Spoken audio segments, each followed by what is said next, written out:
The subcommittee will come to order. Without objection, the chair is authorized to declare recesses of the subcommittee at any time. We welcome everyone in this afternoon's oversight hearing on the Federal Bureau of Prisons and the implementation of the First Step Act. I'll now recognize myself for an opening statement. I first want to acknowledge the loss of a great giant and champion for criminal justice reform, our colleague, Mr. Elijah Cummings. We were all shocked by his passing this morning, and our hearing was a little bit delayed as we took the opportunity to acknowledge him on the floor of the House a few minutes ago. As he recently stated, the American people demanded that their representatives in Washington fight for them and for what affects their lives on a day-to-day basis.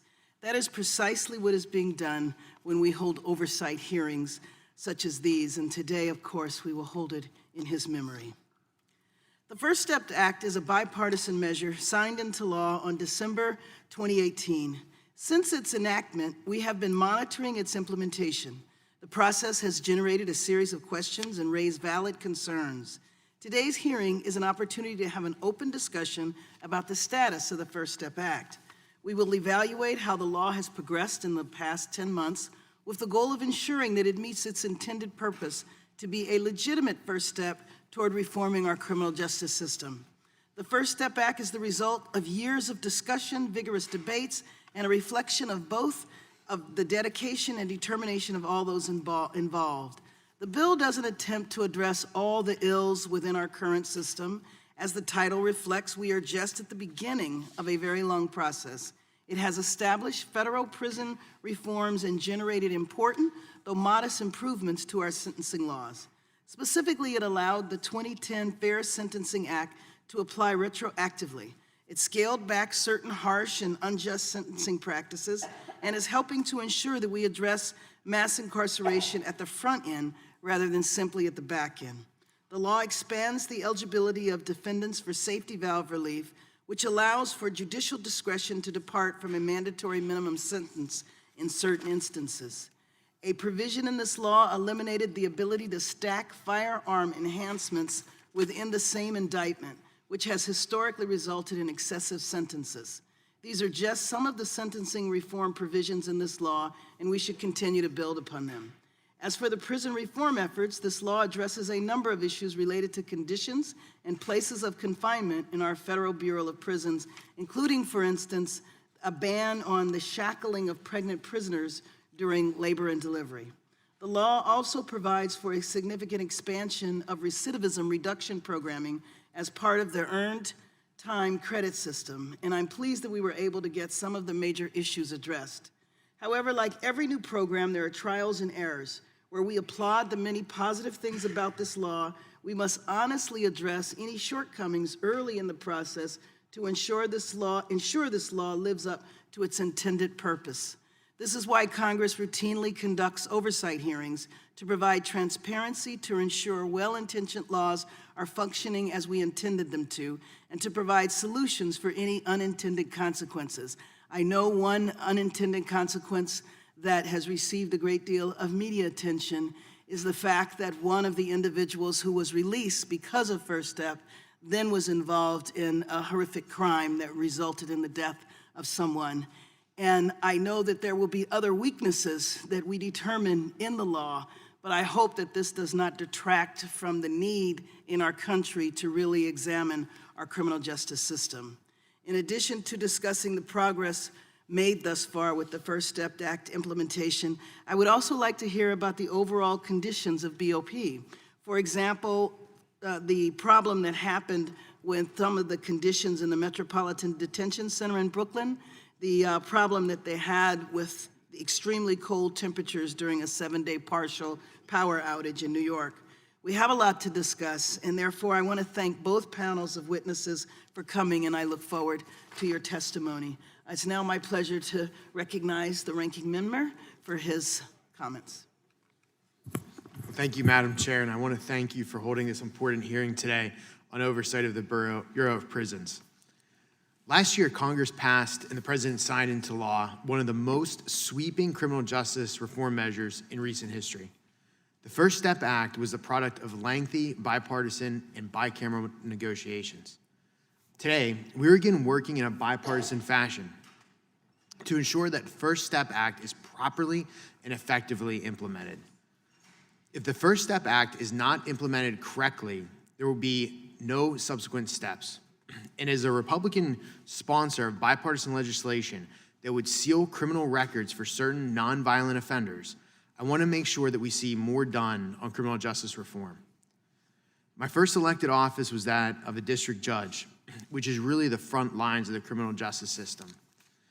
In that position, I handled everything from traffic issues to truancy to even preliminary hearings on murder cases, and sometimes all in the same day. It was truly an eye-opening experience.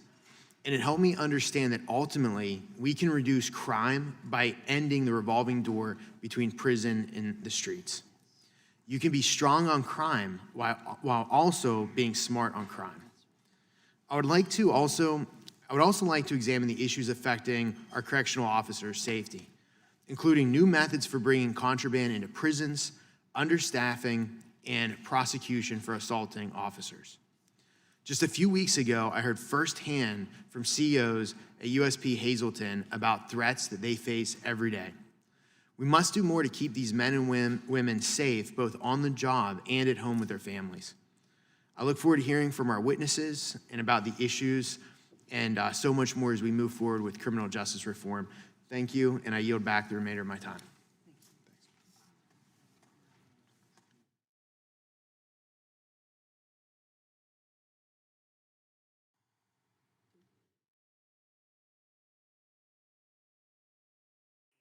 We'll now hear from the ranking member of the full committee.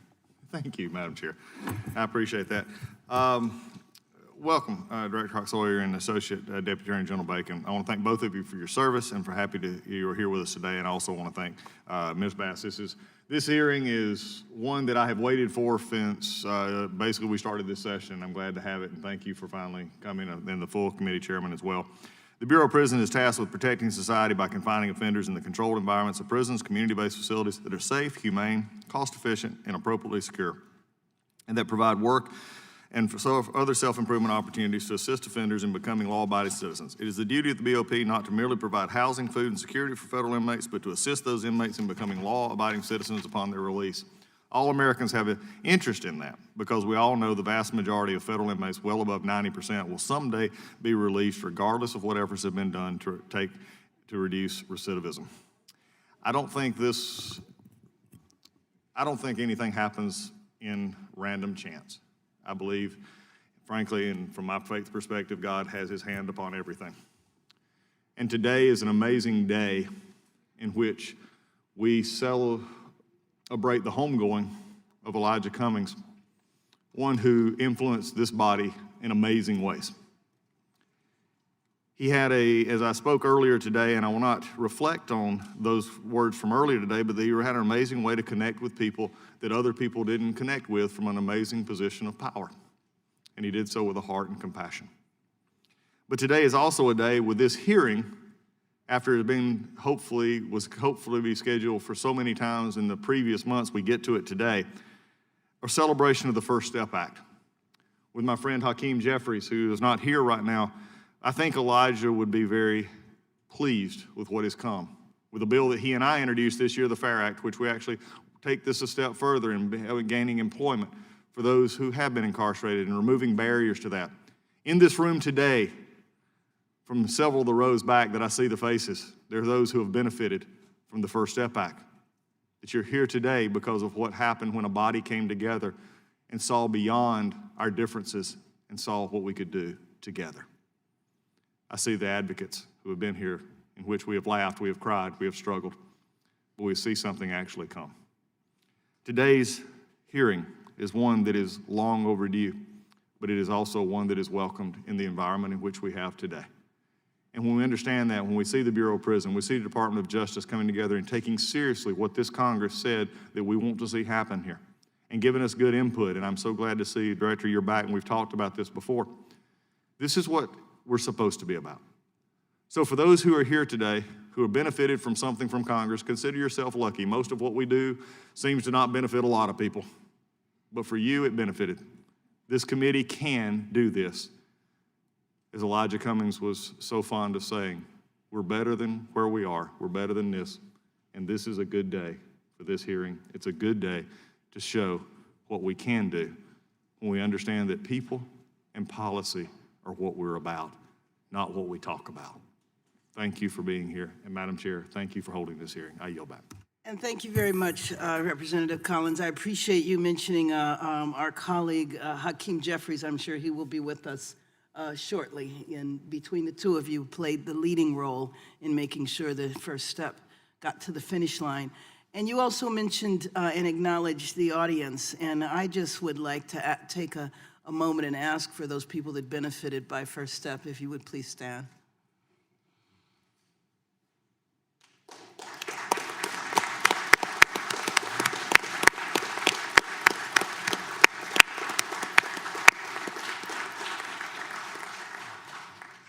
In another setting, perhaps in a more informal briefing, I think that it would be very helpful and important to hear some of your stories. There is nothing like putting a face and a story to policy that we attempt to develop and implement here. Now I want to introduce our witnesses. We will now hear from our first panel. Dr. Kathleen Hawk-Sawyer is the Director of the Bureau of Prisons, and Antoinette Bacon, who is an Associate Deputy Attorney General with the Department of Justice and is steering the implementation of the FSA and the risk assessment tool developed to implement it. The prisoner assessment tool targeting estimated risk and needs or pattern. Thank you both for joining us today. We welcome our witnesses and thank them for participating in today's hearing. Now, if you would please rise, I will begin by swearing you in. Raise your right hand. Do you swear or affirm under penalty of perjury that the testimony you are about to give is true and correct to the best of your knowledge, information, and belief, so help you God? Thank you. Let the record show the witnesses answered in the affirmative. Thank you, and please be seated. Please note that your written statements will be entered into the record in their entirety. Accordingly, I ask that you summarize your testimony in 5 minutes. To help you stay within that time, there is a timing light on your table. When the light switches from green to yellow, you will have 1 minute to conclude your testimony. When the light turns red, it signals that your 5 minutes have expired. Thank you, Dr. Sawyer and Dr. Bacon. We will now proceed to your testimony. Good afternoon, Chairwoman Bass and Congressman Reschenthaler. I appreciate the opportunity to discuss with you today the mission and the operations of the Bureau of Prisons and our progress in implementing the First Step Act. I thank the Judiciary Committee for their work over the many years in support of the Bureau of Prisons. This subcommittee in particular has been integral to our operations for many decades, including years of tremendous population growth, rapid expansion, and the opening of many new institutions. I thank you and your colleagues for your groundbreaking criminal justice reform work through the bipartisan support of the First Step Act. Programming to assist inmates in returning to their communities as law-abiding citizens has always been a cornerstone of our mission. In fact, we have long held that an inmate's re-entry journey begins the very day they enter our custody. And with the First Step Act, we look forward to further enriching those offerings to help improve the lives of our inmates and thereby help keep our communities safer.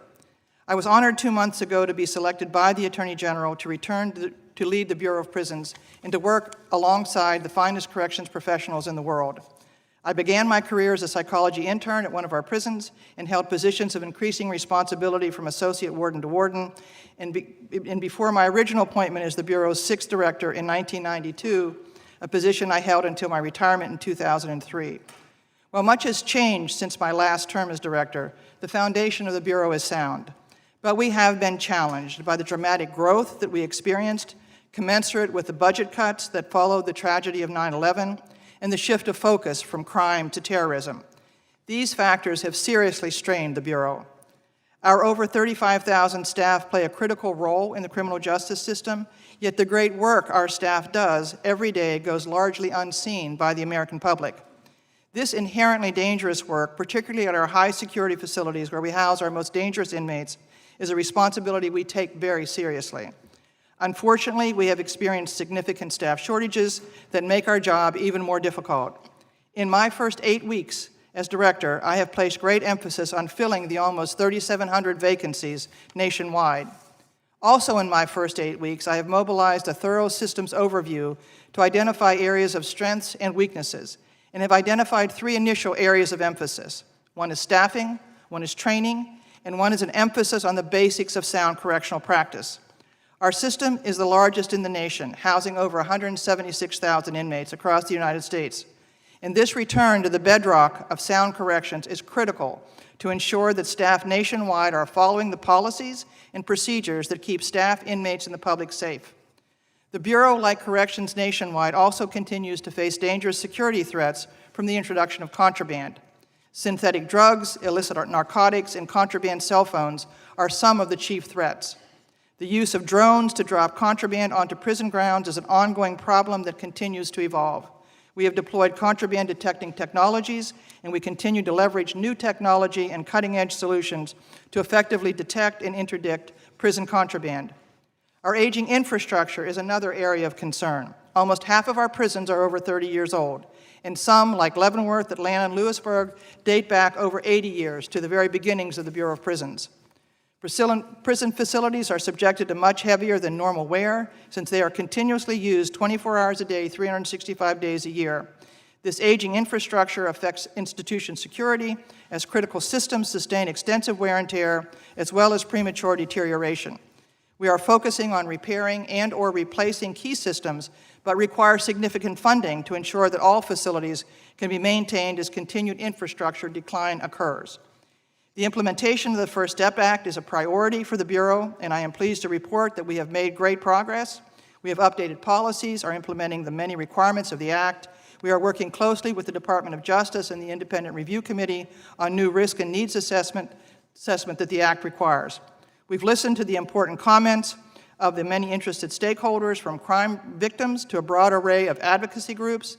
The statutory timelines in the Act were formidable, but I am proud to say that the Bureau and the Department have met key deadlines, particularly the release of the new risk and needs assessment system, and we continue to remain focused on the full and balanced implementation of the First Step Act.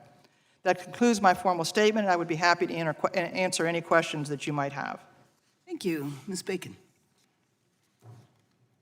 Good afternoon, Chairwoman Bass, Mr. Reschenthaler, and members of the committee. I'm Antoinette Bacon, Associate Deputy Attorney General, and I appreciate the opportunity to be here today to discuss the Department of Justice's ongoing efforts to fully implement the First Step Act. Both the Attorney General and the Deputy Attorney General have consistently and emphatically stated that the Department will work diligently to implement the First Step Act, and they both have been actively engaged in these efforts.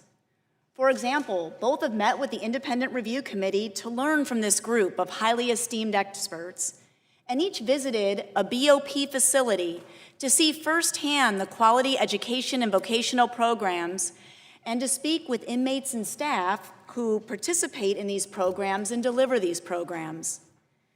Following their lead, our team has worked tirelessly to ensure that the Act's many reforms are implemented in a way that reduces recidivism, that provides opportunities to offenders, and that protects our communities. The written testimony contains greater detail on this, but in my remarks, I would like to highlight several ways in which the Department has been demonstrating its commitment to the Act. First, we met the very ambitious July 19th deadline to publish a new risk and needs assessment system called Pattern. Pattern obtains the highest level of predictability of any current system. It contains 17 different factors, 11 of which are dynamic, which means that they can change during a period of incarceration. And Pattern was validated for males and female inmates separately. Importantly, DOJ did not create Pattern in a vacuum. Instead, we consulted with the Independent Review Committee, the Administrative Office for U.S. Courts, the National Institute of Corrections, and over 24 diverse stakeholder groups. Then, once announced, we opened Pattern to a 45-day study period to solicit additional input, including input from BOP's union. We are currently reviewing all of this feedback and are working in collaboration with the Independent Review Committee to identify appropriate changes to the tool. Going forward, the department is committed to studying patterns' effectiveness. We want to know if it's working. To that end, the National Institute of Justice has just announced an intention to release a solicitation to evaluate and to validate the tool. Based on that research, along with other data, we fully intend to refine and make appropriate changes to the tool going forward. Developing pattern was only one part of the First Step Act. The department has had equally robust implementation with the Act's other requirements, which include, for example, reduced sentences. On July 19th, the Deputy Attorney General announced that approximately 3,100 federal prison inmates were released from BOP custody as a result of the increase in good conduct time that the Act allowed. As of last week, approximately 2,139 inmates have received sentencing reductions pursuant to the retroactive application of the Fair Sentencing Act of 2010, which closed that gap or narrowed that gap between crack and powder cocaine sentencing. Second key area is effective reentry programming. Helping offenders successfully reintegrate into the community is a key factor in preventing and reducing recidivism, and really finding gainful employment, getting a good job, is part of that process. To further that goal, BOP has launched a Ready to Work initiative which connects private employers looking to hire returning citizens with inmates nearing release. To further assist with reentry, the Deputy Attorney General announced that the Department of Justice has prioritized $75 million in order to fully fund the First Step Act to its authorized FY19 level. And that funding is being used in a variety of ways, including helping with job readiness by increasing vocational opportunities, by expanding education programs, including providing English as a second language workbooks and textbooks, and helping the female inmate population by expanding access to programs that are targeted specifically to females' needs. These are just some of the ways we're working to faithfully implement the First Step Act, and I look forward to working with you as we seek to provide opportunities, reduce recidivism, and protect our communities. Thank you. Thank you very much. We'll now begin our 5 minutes of questioning, and I will begin. I'd like to ask Honorable Hawk Sawyer, in terms of the implementation and specifically the provisions in the First Step Act that addressed pregnant women. And so my question is, what has changed in the BOP in regard to pregnant women? A couple of things have changed. Some we really did not need to change. We did not historically really use shackling of female pregnant inmates to any extent in reality. If we had an inmate that was acting out in some way to where it threatened the life of the inmate themselves and especially their unborn child, we would at times have to restrain them. And so we have put clearly into our... What does acting out mean? Some of our pregnant women have mental health issues also. They're the typical issues that Right. some of our inmates have. And so when they're flailing about, fighting our staff, resisting any Right. kind of calmer interaction, then we feel that we do have to subdue them. And we do it as gently as we possibly can. And when necessary, restrain them. And just to tell you, since how would they be restrained? they could have handcuffs placed on them. They could be, have their arms attached to a chair until we calm them down. But to the chairwoman's concern, this has occurred once in the last year. It's not something that we do except when it's absolutely necessary. The way in which the change that has occurred, though, is we have defined this even more explicitly in our policy. We have instituted a reporting system where if it ever occurs, it needs to be notified up through the ranks till we find out about it. And the part we did change, though, is we were never as clear on postpartum inmates. So also during pregnancy, so I'm not talking about labor and delivery, but I'm talking about pregnancy. Right. Women then are not routinely, they do not routinely have chains around their waist. They don't routinely have chains on their We don't feet. handcuff them. We don't have use the handcuffs when chains. they're being transported around the Exactly. facility. Exactly. And when a woman first comes to our institution, we automatically do a pregnancy check because sometimes they come in and don't even realize they're pregnant. Right. And so we make them very aware of their condition if they are pregnant. We put it very clearly in their file so that any staff interacting with them know that they're pregnant. And we are very cautious to make sure we do not restrain pregnant women in any way. And as I indicated, the real change for us has been in the postpartum women. We were not as clear and explicit.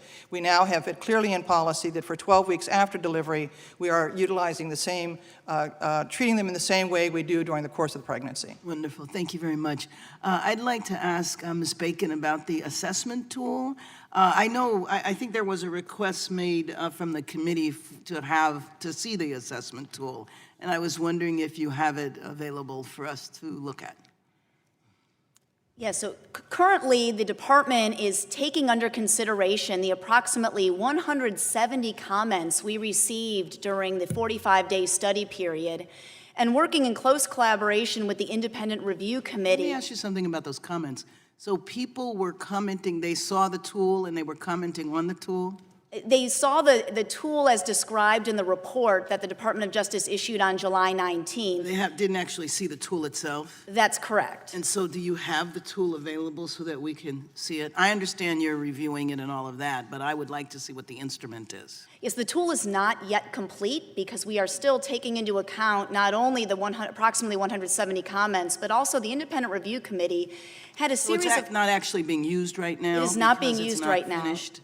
Okay, so, but when part of the criticism of First Step, the release of a couple of individuals who have committed crimes, I think there was the assumption that they were assessed and something happened. So how are people released if there's not a risk assessment tool available? Currently, they're being assessed under the existing BOP system, which is called Bravo. And that tool was designed many years ago in order to assess risk of prison misconduct and to try to determine what is the risk level while Do incarcerated. you have that instrument I could see? Yes, that The older instrument I would like to is see that. available. I would like to see that. And then also, when are you going to finish the feedback, and when will the RFP be available? We are working very diligently to update the tool, to make any necessary updates from the listening session and from the Independent Review Committee suggestions, train all of the BOP employees, work with the BOP union if necessary and appropriate on any changes, and have everybody screened. So we'd the like to tool. see that, as well in terms of formal comments. And then when you do have an RFP, it will be, who are you looking for to evaluate it? Yes, the RFP will be issued through the National Institute of Justice open to anyone who qualifies under the terms of the RFP. What we're When do really you trying think to it'll be available? My understanding is in the very near future. Okay. Because the goal is to have not only the BOP and not only the Independent Review Committee and not only the experts that NIJ hired, but yet another group who all will have access to the data and can each independently verify and test and work with each other to make sure that the That's good. tools... I'm about ready to run out of time. That's very helpful, and I would like to be notified when that RFP, before it's going to be released, because when you look at evaluation, who evaluates it is very critical, and what their experience is with different populations, their cultural, awareness, et cetera, is critical to an evaluation. And so making sure that that RFP is widely available to different groups is very important. Thank you. Thank you, Madam Chair. This question is for both witnesses. I know that the President is deeply committed to the First Step Act, and AG Barr has stated that he is in lockstep with the President in ensuring swift implementation. Can you just broadly address what you are doing to ensure that this bipartisan measure is successful, and if you could provide a timetable on when those in prison will be able to take advantage of the recidivism reduction programming in the First Step Act?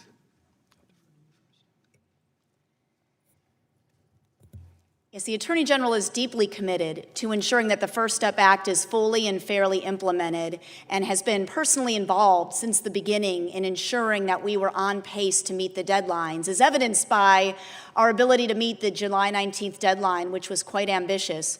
We did not stop at July 19th. In fact, we saw that as the work just beginning. From July 19th to today, we have been laser focused on working on building up the needs part of the needs assessment system, and also in really taking the feedback we've received and challenging ourselves to see how we can improve the system, the pattern as drafted.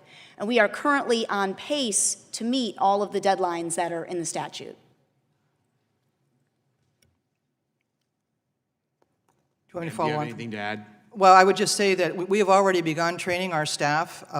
Even though we do not have the final needs assessment yet, we are already starting up the training for our staff to have them prepared to move forward once the risk assessment is completed, and to actually move forward on the needs assessment portion of it also to identify the needs.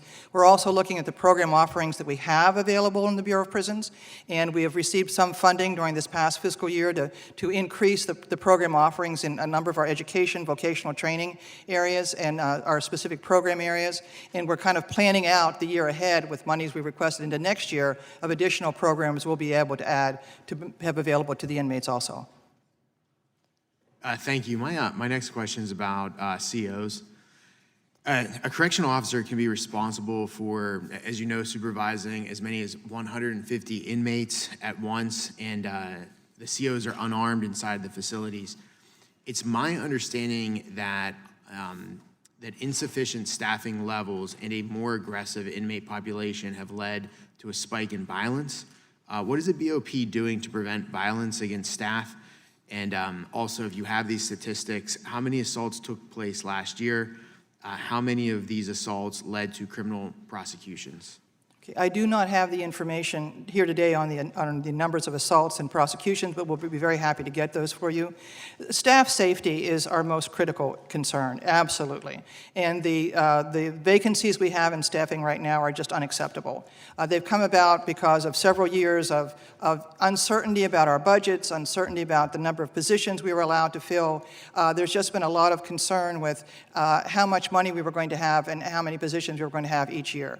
It's caused us to fall back in terms of filling positions.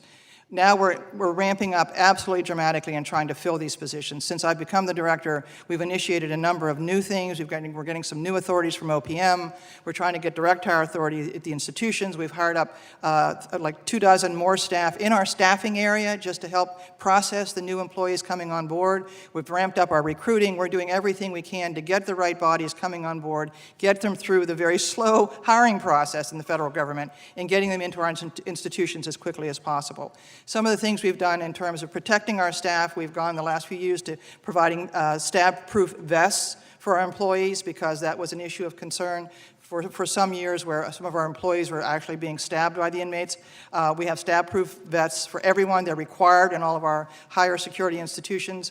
They do not carry weapons, but they carry like a pepper spray canister with them, which enables them to break down any disruptive inmates very quickly and stop any aggressive action. We do everything we can to try to keep our staff safe, but filling up these positions is critical. As you know from Hazleton, the new warden there has done a wonderful job of getting his staffing level up almost to full complement. And so it's just a matter of us getting all of our institutions up to that level of staffing. Just one follow-up question on staffing. I'm being told that that nurses and administrative personnel are being used to supervise inmates. One, is this true? And two, is there anything being done to curb this augmentation of staff? Augmentation is an integral part of how we do business. I started as a psychology intern in the Bureau of Prisons. I had to cover posts for correctional officers. We all are trained as correctional workers first. We all have the same basic correctional training. So when a teacher is teaching, they don't have a correctional officer in that classroom to guard the inmates while the teacher is responsible for overseeing those inmates. When I did therapy groups as a psychologist, I was responsible for providing security. Our work detail supervisors, they're responsible. We're all trained as correctional officers officers first. And so what's happened, though, more recently with the lower staffing, we've had to use augmentation more than we would like to. And so we need to get us back to a level where augmenting is good because, I went from a psychology intern to a warden. Had I not have had all of those experiences along the way of working other posts and details, I would have been ill-prepared to move into those jobs. So it's a way we develop and train our staff. But our problem today is we're using augmentation too much because our staffing levels are too low. And so we need to get it up to a level of appropriate augmentation, but not overly so. Thank you, and we've been joined by the chair of the full committee, Mr. Nadler. Yeah. Thank you, Madam Chair. I ask unanimous consent that my opening statement be placed in the record. Thank you. Ms. Sawyer, Nydia Velasquez and I were witnesses at the Brooklyn Metropolitan Detention Center in Brooklyn to rather catastrophic conditions back in, I think, January or February. And the Inspector General's report recommends that the MDC upgrade its heating, ventilation, and cooling equipment and put in place a system to automatically monitor temperatures throughout the facility. It's now been 10 months since the crisis. Have those upgrades been made? We have made most of them, Congressman. We've been working diligently to make all the improvements on both the electrical side and the heating and air conditioning side. On the heating side, we have gone through all of our heating equipment, done all the preventive maintenance, checked all the coils and the wires and everything you could possibly check. The thing we have not yet done because and we have to get the funding for it and then put it into place, are the sensors that we would like to have located around the institution to tell us exactly what the temperature is in each area of the institution. Because as you know, during your visit, it was very warm in some parts of the institution and not warm enough in other parts of the institution. And controlling a large building is very difficult. So right now we're doing it with handheld sensors. We're going around the institution with handheld sensors and checking the temperature all the time, very regularly, and having to convey that back to the powerhouse. The new sensors, which will be coming in the near future, will be permanently placed around the housing units and around the institution. They will immediately feed back electronically the information on the temperatures to the powerhouse so that it can be regulated very quickly and regularly. That we are still in the process of installing, but we have made significant improvements to the heating area. Pardon me, sir? When do you think they'll be finished? I don't have a specific date. I'd be very happy to get that to you, sir. I mean, we're talking 2 months, 2 years? We're talking about months. Okay. Months. And one of the things that really shocked me was that they had no census or information as to which inmates required, let's say, CPAP machines or oxygen machines. And when the power went out, those people were helpless. They could have had strokes or whatever. What's been done about that? Well, at the time when this thing was occurring, Congressman, we offered those inmates who needed the CPAPs to move to the other housing. The one building had power and heat. It was okay. It was the west wing, the west building that had the power and the heating problems. We offered them to move, and they elected not to move over. But still, that's our responsibility. That was our fault for not having a backup plan for them right away. We now have in our regulations there at the institution what the plan is. The plan is we will not ask them if they want to move. We will move them over to where the power is available to them and make sure that they can plug in their CPAP equipment and make sure we know exactly who those inmates are. The officers there will know who they are, and we can get them right back onto the CPAP immediately. Okay, now the IG report also says that until the upgrades we talked about a minute ago, the temperature monitors are made, including the monitoring system, the inmates should be given long-sleeve clothing, thermal underwear, or other cold weather clothing as part of their standard issue attire, rather than the short-sleeved attire they get now. With winter approaching, has that been done? Absolutely. In fact, we're giving them all coats as well, just in case. Just in case. We're giving them extra clothing. We make our own blankets in the federal prison industry, so we should never be without enough blankets. So we're giving them plenty of blankets, plenty of warm clothing, and we're actually giving every inmate a coat, just in case. Okay. And are you reviewing the status of all federal correctional facilities to determine whether similar problems exist there and take appropriate steps to ensure that what happened at MDC Brooklyn doesn't take place elsewhere? Yes, sir, we are. We've initiated, all of these institutions should be reviewed within every 1 to 3 years in terms of a complete relook at the heating and air conditioning and electrical systems. Again, because many of our institutions are so old, preventive maintenance and a lot of the money that we should be putting into this equipment has just not been forthcoming to do all the work we would like to do. But we're trying to target the ones that we think could be more vulnerable than others and eventually get to all of the institutions to make sure. Yeah, I have two more questions Okay, in I'm 45 sorry. seconds. One of the issues that took place at MDC was that visitation was cut off of families and attorneys.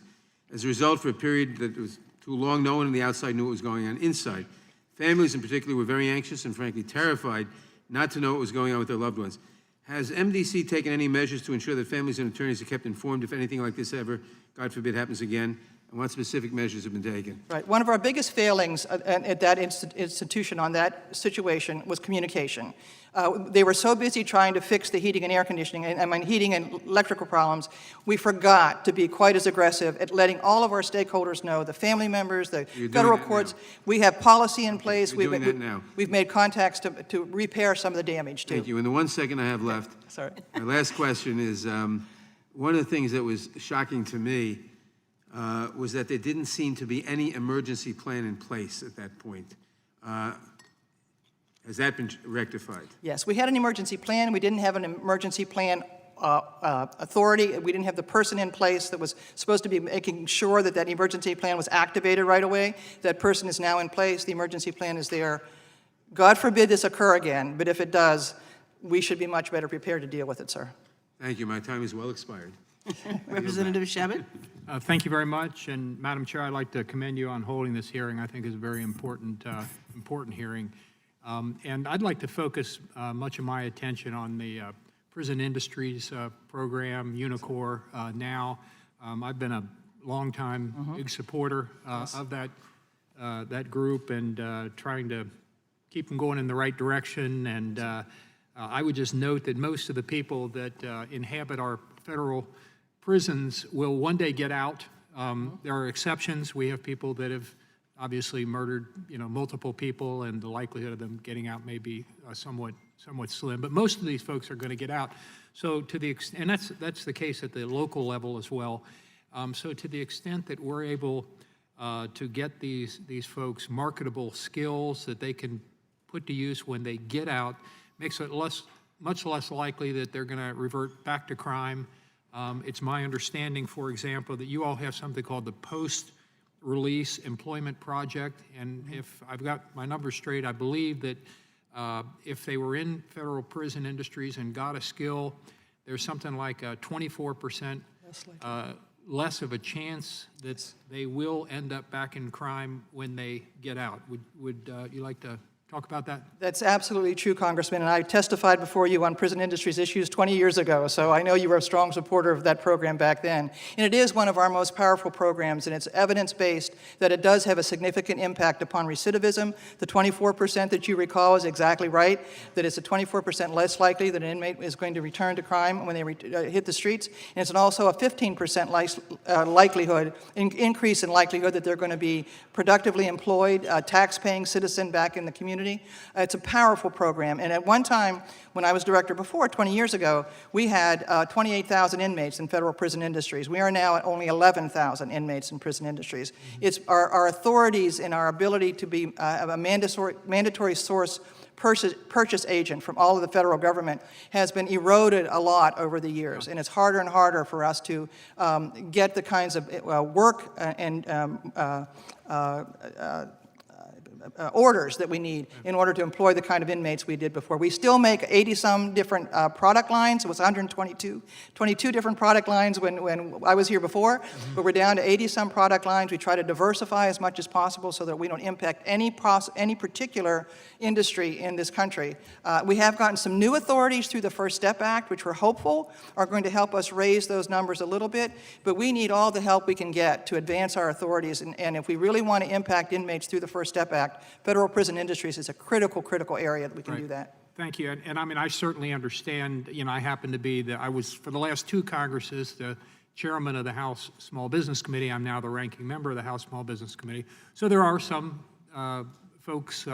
business folks that are concerned about the competition. I certainly understand. I think we can work through this, though, and I would like to see an expansion of the number of inmates that are qualified to be in the program so that we can get job skills for a lot more of these people who, again, will someday be out on the street. We don't want them preying on the public. We want them to have marketable skills, and be able to obtain a job and be self-supporting. So the First Step Act, is my understanding that before last year, only federal government agencies could buy products manufactured by federal inmates. But with the enactment of the First Step Act, Section 605 expanded the potential purchasers to, for example, the District of Columbia, so the government of District of Columbia here in Washington, some nonprofit entities, and in disaster relief and emergency response efforts. Is that correct? Yes, that is. Okay, so I would hope that that's something else that we could work on. It's also my understanding, as far as the federal government, about 50% of the products go to the Defense Department. Is that right? They are, I don't know if it's exactly 50%, but they are our biggest purchaser, yes. Okay. And then some of the other agencies is Homeland Security, the Justice Department, Department of Transportation, Treasury, Veterans Administration, the Bureau of Prisons itself, the GSA, Social Security Administration, and the Postal Service. Yes, yes. Does that sound right? Yes.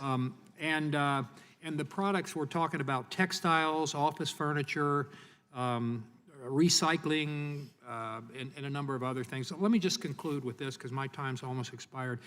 Anything that we can do to get marketable skills to those that are inhabiting our prisons, both at the local and especially at the federal level, since we're here at the federal level, I think we're doing incredible good for society overall, because these people will come out someday, and they ought to be working and supporting themselves, not preying on the public. So, Thank you, Congressman, for your support. thank you very much, and I yield back. Mr. Jeffries?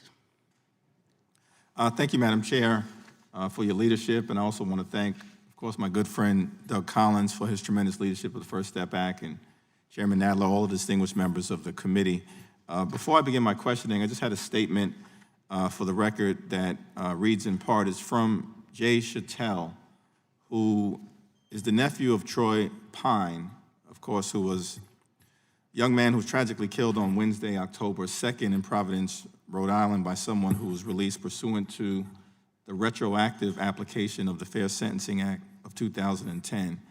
And the statement in part reads, "My uncle was a truly great man, and his loss has devastated my family. No family should have to go through this.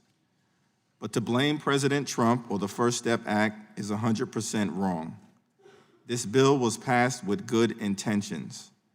Way too many people are in jail for way too long. Nobody should use my family's name or pain for a political agenda. At the funeral, my brother spoke of the need for love and forgiveness, and I wish the world had heard it. Anyone who speaks my uncle's name, please speak it in a way that will draw people together and bring help to people in these communities, including human beings who have been locked up for too long. Speak it in a way that brings healing to people who need it. My family is about God's love and grace. I hope you will join us in this effort. God bless you all." I just ask unanimous consent that the statement be entered into the record. Certainly our thoughts and prayers are with the family of Troy Pine. Director Sawyer, the First Step Act is designed to help currently incarcerated individuals successfully reenter society. Is that true? Yes, sir. And according to the U.S. Sentencing Commission, almost 1/3 of federal offenders are reconvicted in the 8 years after reentering the community. Is that correct? It's about 40% in the federal system. And the First Step Act was crafted to sort of reduce this recidivism by helping to bring to life programs that provide education, job training, substance abuse treatment, mental health counseling. Is that correct? Yes, it is.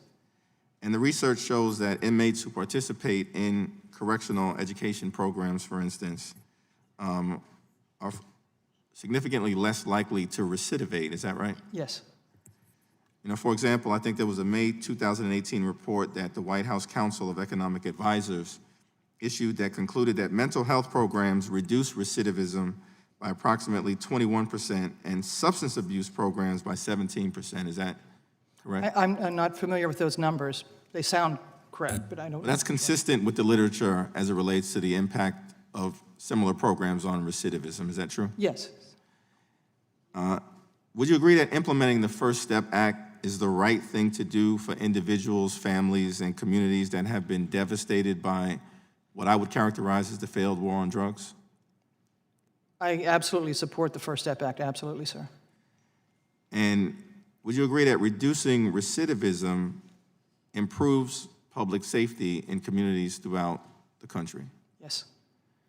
Is it fair to say also that reducing recidivism saves taxpayer dollars as well by reducing the need for incarceration and the cost of prosecution and things of that nature? Is that correct? Yes, sir. We have often said that we would like to work ourselves out of business. We would like to reduce recidivism to the point that we didn't even need the prisons that we have today. So we have a framework in place, a first step, and as we worked on this legislation, we were very clear that to deal with mass incarceration as an epidemic, we need sustained energy, sustained intensity, sustained effort, but we needed to start someplace with a first step. And we have to make sure that this first step, of course, is successful.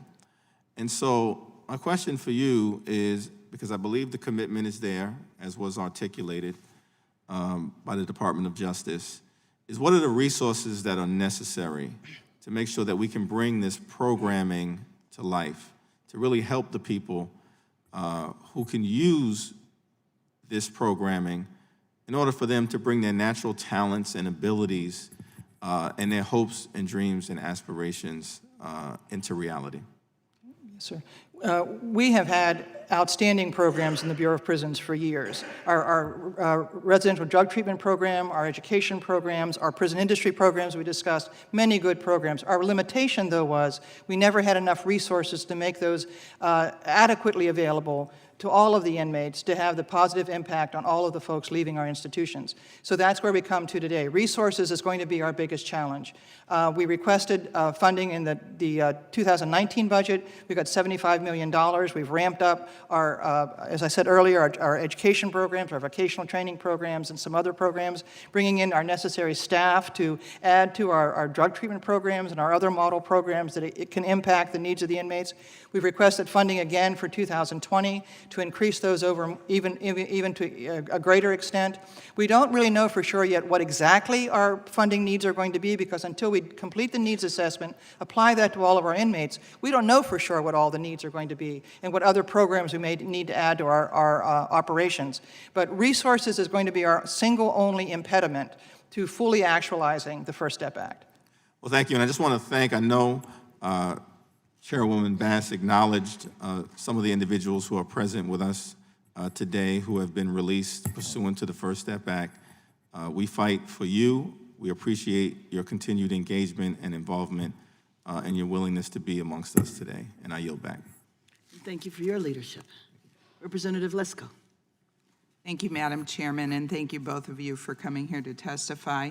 I have 5 questions, and they're all for you, Director Sawyer, and so if you could answer them fairly fast, that would be helpful so I don't run out of time. On August 12th, our committee, Chairman Nadler and Ranking Member Collins, wrote your office and department a letter asking about the Jeffrey Epstein death in the prison, and I was wondering what the status is of the AG's investigation into that. I'm afraid that situation is still under investigation, and so I'm really not at liberty to say much about that just yet. Okay. In the department's response to the committee's letter, there seemed to be a lot of blame on the suicide prevention program coordinator, a doctoral level psychologist, for taking Epstein off of suicide watch. Do you think that's an accurate assessment? And if so, was there any disciplinary action? Okay. Again, I'm not at liberty to discuss the Epstein case in particular, but I would like to give a little more information on the Suicide Watch program because I think it's very misunderstood. Okay. I'm a psychologist. I've worked as a psychologist in the Bureau of Prisons with our inmates for many years. The Suicide Watch program is a very stark situation. If we deem you to be suicidal, imminently suicidal, we place you in a room with nothing in there except a mattress, a very thick, heavy kind of a gown that you would wear so that you could not use it to strangle yourself with or hang yourself with. And even with your eating utensils, you get kind of a scoop so that you can't hurt yourself with that. It's a very stark, and you're watched constantly. It's a very stark environment. It can become depressive if you're in there too long. Our average length of time in that status is about 24 hours. We then, though, have the option of moving an inmate to what we call psychological observation. They're still watched all the time, but they get clothes back, they get other reading materials and things in their room, they get more traditional bedding. It's a much different status, and so we do have the option of moving from one to the other. Suicide watch is not our only recourse. Thank you. And there was reports that there was no video footage of his room when he died. Is that like normal procedure? Again, I can't speak to the Epstein case, but I can say that a number of our camera systems are faulty and need to be repaired. In some of our institutions, especially our high-rises, we are working very diligently to upgrade, not only to replace the cameras, but get digitized cameras, which give you a much clearer picture as to exactly what's going on, and we are working to improve those in all of our institutions. Thank you. And I'm switching people now to my last question, and this is about John Walker Lind, who 17 years ago was convicted of a couple things, but he was first indicted of conspiracy to murder U.S. citizens, 2 counts of providing material support and resources to terrorist organizations, 1 count of supplying services to the Taliban, and I can go on, basically assumed to be a terrorist. And then he was released this year after 17 years, so early, apparently on good time. Can you explain to me, there was reports that he is still professing in the belief of global jihad and a supporter of this Islamic State. How does somebody get released early if they're reportedly still professing those type of things? The good conduct time that currently existed in the regulations prior to the First Step Act required an inmate to serve 85% of their sentence, and if they had no misconduct issues within the institution, they followed the rules and regulations, then we had to release them. You know, the Bureau of Prisons has really no control over when an inmate's sentence is up. Now, what we do with individuals who are terrorists in our system is we monitor them very carefully. Their mailings are monitored, their interactions are monitored. We feed that intelligence out to our law enforcement communities so that when that individual is released, the communities to which he's going, all the law enforcement personnel know exactly what they're getting, what their thinking is, and what, if any, possibility there could be of them reoffending. So that we see as our responsibility is once we have to release them, we make sure whoever's receiving them has as much intelligence as they can possibly have as to the status of that offender. And thank you. We did good on timing, so thank you for that. And also, I want to applaud, I think it's good that we do have programs that people that are doing a good job and can contribute to the society, and so I applaud this committee for passing that type of legislation, and for you, wish you all the success, the people in the audience. Thank you. Representative Jackson Lee. Thank you, Madam Chair, and to the ranking member for convening this important hearing, and welcome, Madam Director. I think we've worked together in the past. Yes, we have. Delighted, I believe, that you are making history, and that is something to take note of. In the hearings that I've had today, each one of them I've mentioned our friend and colleague, the Honorable Elijah Cummings, and I will do it here and say that we will always be reminded of his seeking justice, and that is what we're doing here today. I would also like to associate myself with the words of Congressman Jeffries in the letter that he read to not use and misuse a vitally important program of restoration, to be against these kinds of programs. Let me start as well with a question about Mr. Epstein at the Metropolitan Correctional Center. I heard what you said, so I'm not asking for the details. What I am asking for is that the Congress, and I'm saying this because the DOJ is represented here, have this committee in particular, and I know our chairman certainly will have that done, but I want to be on the record that we want the full, unredacted report as to each action and response. And so I'm making that request to you. And I hope that you will adhere to it, Madam Director. Yes. Yes, ma'am. So let me go to a more generic question. I visited the Metropolitan Correctional, and I met with a lot of your, in my responsibilities on this committee, I met with a lot of the corrections officers, dedicated that they were. There is certainly an alluding to the circumstances of overly exhausted, sleeping. What are you doing about the excessive overtime, the shortage? I heard something, but I want to be very pointed. Excessive overtime and the lack of time between days off and working. I understand when I spoke to these leaders at Metropolitan, they were barely getting any time off to go home and come back. They were doing 3 shifts. I'm just giving the kind of description. What are you doing about that? Because that certainly impacts justice, it impacts those who are detained, and impacts the workers. Right. One of our biggest challenges right now is filling the 3,000 positions that we have vacant. And since I came on board 8 weeks ago, that's been a full court press of mine. We've hired 20-some new employees in our staffing offices to try to move the applicants much faster through this rather slow process of hiring. We've ramped up our recruiting process. We're getting new authorities from OPM to be able to give our institutions direct hire authority so they can hire straight from the streets You're in their local responding communities. as well to your present staff, right, giving and to our them some relief as well. Absolutely. I have a short period of time, so we to our present staff, we are trying to use only voluntary overtime. We're trying not to mandate overtime. That's what causes us to use staff from other locations. Thank you. Thank you very much. I am committed to a program that deals with addressing pregnant inmates, obviously women, and Samara legislation that I've included in some legislation that's made its way through the House and it's on to the Senate. And that is to be creative in dealing with women who are pregnant that may give birth while they're in prison.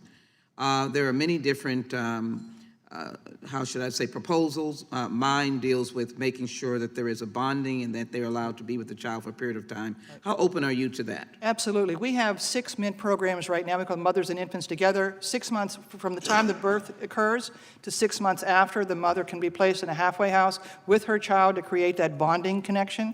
And then we also contract with the state of Washington for an ongoing program. If a woman is within 30 months of release, they can keep the baby with them for 30 months. So they have to be in Washington State, which is undesirable to some So inmates. excellent, and what I will say is, so you won't mind that being codified, so they won't have to move to Washington State. I need to get to my other questions. Though it is not your responsibility, my legislation that was added to the First Step Act had to do with the independent committee. I know that it's been housed somewhere, but I would like you to comment on the value of having that oversight. And then lastly, would you please describe, with the DOJ, the policies in place that will allow inmates to contact counsel or file complaints when facilities experience emergencies, such as at MDC? So would you, the committee... The Independent Review Committee on the First Step Act? Yes. I would defer to Tony.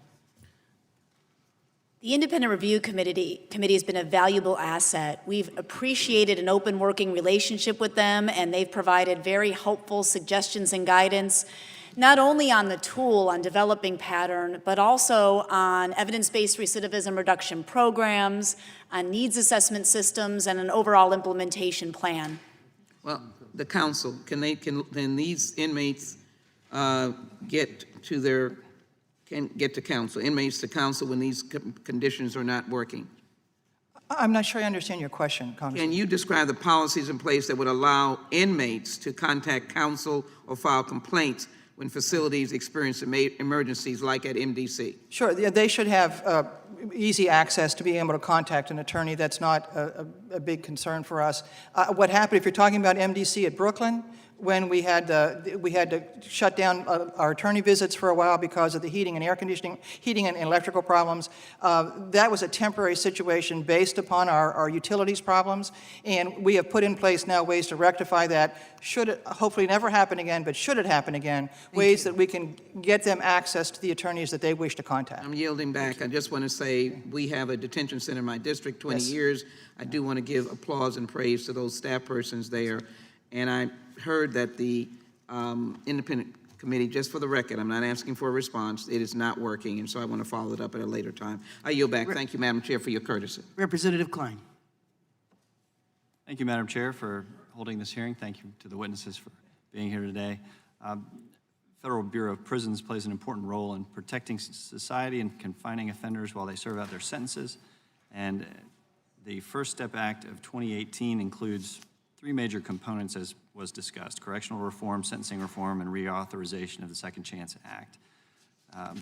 It's important to note that nationally and in my home state of Virginia, crime is at or near all-time lows, and this is a direct result of laws passed by Congress and by the states that ensure violent and dangerous offenders receive appropriate punishments for their offenses.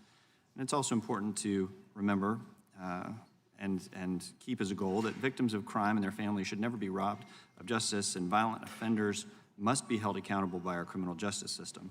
The First Step Act appropriately prevents violent offenders from earning additional time credits to reduce their sentences. In my home state of Virginia, the practice of discretionary parole release was abolished in 1995, and our truth in sentencing laws require convicted felons to serve at least 85% of the pronounced sentence, and they may earn at most 15% off in sentence credits, regardless of whether their sentence is served in a state facility or a local jail. At 23.4%, Virginia has the lowest recidivism rate in the country among the 43 states that report 3-year reincarceration rates for felons. Of the 12,000 offenders released from incarceration in Virginia in FY14 who had an opportunity to recidivate, 2,800 were reincarcerated within 3 years. Virginia's leading rate can be attributed to the effective reentry programs and treatments offered by Virginia Department of Corrections during an offender's incarceration and its effective supervision in the community after release. And I did note with interest the Federal Law Enforcement Officers Association letter to Chairwoman Bass and Ranking Member Ratcliffe asking for additional resources for probation officers and additional legislation to give them additional authorities to ensure their safety during their job of monitoring this increased number of prisoners who are being released. So I would ask Ms. Bacon, the First Step Act requires DOJ to develop a risk and needs assessment system to be used by BOP to assess the recidivism risk of all federal prisoners and to place prisoners in programs and produce productive activities to reduce this risk. Prisoners who successfully complete recidivism reduction programming and productive activities can earn additional time credits toward pre-release custody. Can you describe how this is being implemented, and are there any early indicators of success regarding the release under provisions of the First Step Act? Yes, so step one is to develop the risk assessment tool called Pattern that we're in the final stages of updating and we intend to publish in the very near future. Step two is then to screen every single inmate in the Bureau of Prisons by January 14th of 2020, the statutory deadline, through the risk and needs assessment system, so we can identify what is the individualized need, what's the particular need of each person to help reduce their recidivism risk. From there, the next step is to identify from a menu of evidence-based recidivism reduction programs, what is the program that's best suited to meet that individual's need. Then from there, we intend to monitor, study, and validate the programs to see, one, which programs are working, which should be expanded, where should we go with those, and to identify and be honest about which ones aren't working, and that we might look to improve or that might need to be substituted with others. So that way, as we evolve and grow, we can maximize the number of beneficial programs that reduce recidivism and allow our communities to be safer. Is there, are you going to be looking to states for examples of programs that may have worked in reducing recidivism as as models for you to use? Yes, absolutely. That's been part of our research, is to examine states. And also, DOJ, in conjunction with the Independent Review Committee, recently took a trip to Canada to learn from our colleagues up north what programs they use, how effective they are, how they implement, how they measure. So we are looking to multiple sources to determine what are the possibilities out there, where is the strongest evidence, and what programs give our inmate population, the federal population, the best chance of success. Yes. I was both a prosecutor and a defense attorney in Virginia, and on the Courts of Justice Committee there, so I'd encourage you to look to Virginia for some of the examples of programs that we've used to success. And with that, Madam Chair, I yield back. Thank you, Mr. Cicilline. Thank you, Madam Chair. I too want to acknowledge the loss of our extraordinary colleague, Elijah Cummings, and we have lost a great champion for justice and a passionate civil rights leader and someone who was a fighter for truth in the Congress of the United States, and we all remember him and honor his service. I also want to acknowledge the tremendous loss of the family of Troy Pine. I know a number of my colleagues have already acknowledged that. And while we all support criminal justice reform, the particular facts of this case, I know the court is reviewing, and we want to be sure that we understand how that happened, but most importantly, extend our condolences to his family. Director, so I wanted to start with you. I met with the individuals in my state who run the residential reentry centers. One of the things that they raised with me is that very often they get inmates from the Federal Bureau of Prisons that have done a lot of things like prepared resumes, gotten their IDs, but that often doesn't get transmitted to the residential reentry center. And there doesn't seem to be a lot of coordination between the Bureau of Prisons and the residential reentry centers, which is really undermining the ability of these individuals to reenter successfully. So I'm wondering what the Bureau of Prisons can do in partnership with the residential reentry centers to provide for a more seamless reentry for inmates, and what steps might be taken to ensure that, you know, some of the work that's been done on things like getting an ID and preparing a resume travels with that inmate to the residential reentry center so they have a leg up on this reentry work as they're getting back into a place where they're going to reenter the community. To be honest, Congressman, I'm a little surprised to hear that being raised as a concern, because we have our staff from the central office and the local community corrections or reentry staff working directly with the halfway houses. So if there's a breakdown in some type of communication at that level, we will look specifically at those in your region and see what's happening. That would be great. We felt we had a pretty good line of communication there, but and we will double check it. They've been involved in this work for quite a while in the whole New England region and have had the experience in various places. So if you would look into it, definitely, absolutely, sir. Similarly, they also raised during that meeting that while the Bureau of Prisons has done a very good job in terms of moving people back into the community who are entitled to some reduction of their sentence as a result of this historic legislation, that the kind of backfilling of those spots for people who now become eligible under the First Step Act for residential placement, those spots aren't getting refilled. So I'm wondering, what is the status of the second part of this? You know, the first part is obviously getting people sentences reduced that get back into the community, but as a result of other sentence reductions, they now become eligible for residential placement. That doesn't seem to be happening, and they know that because a lot of their folks are getting released, but they're not having anybody refill them, and there are obviously people in the system who are eligible. So what's the status of that second part? Well, we target all of our eligible inmates to go out through a residential reentry program because we feel that's a good halfway step back for them. At least 75% of our inmates releasing go through the halfway houses. We can't, though, guarantee that the right number are going to release into a particular district at the right time. So even if we contract for, say, 20 beds at this particular house, I can't guarantee we're going to release 20 inmates to that specific locality. No, I understand. Maybe I'm not making myself clear. There are people who, because of the First Step Act, now are within close enough time to be to the end of their sentence that they're now eligible to be at a residential reentry center. Right. But they're still at the Bureau of Prisons. Right. So is that process of calculating where those people are so that they get placed in residential reentry centers and not wait at the Bureau of Prisons? Yeah, that's an ongoing, like a revolving door that Right. we identify the inmates. We try to get them out within at least 6 months of their time.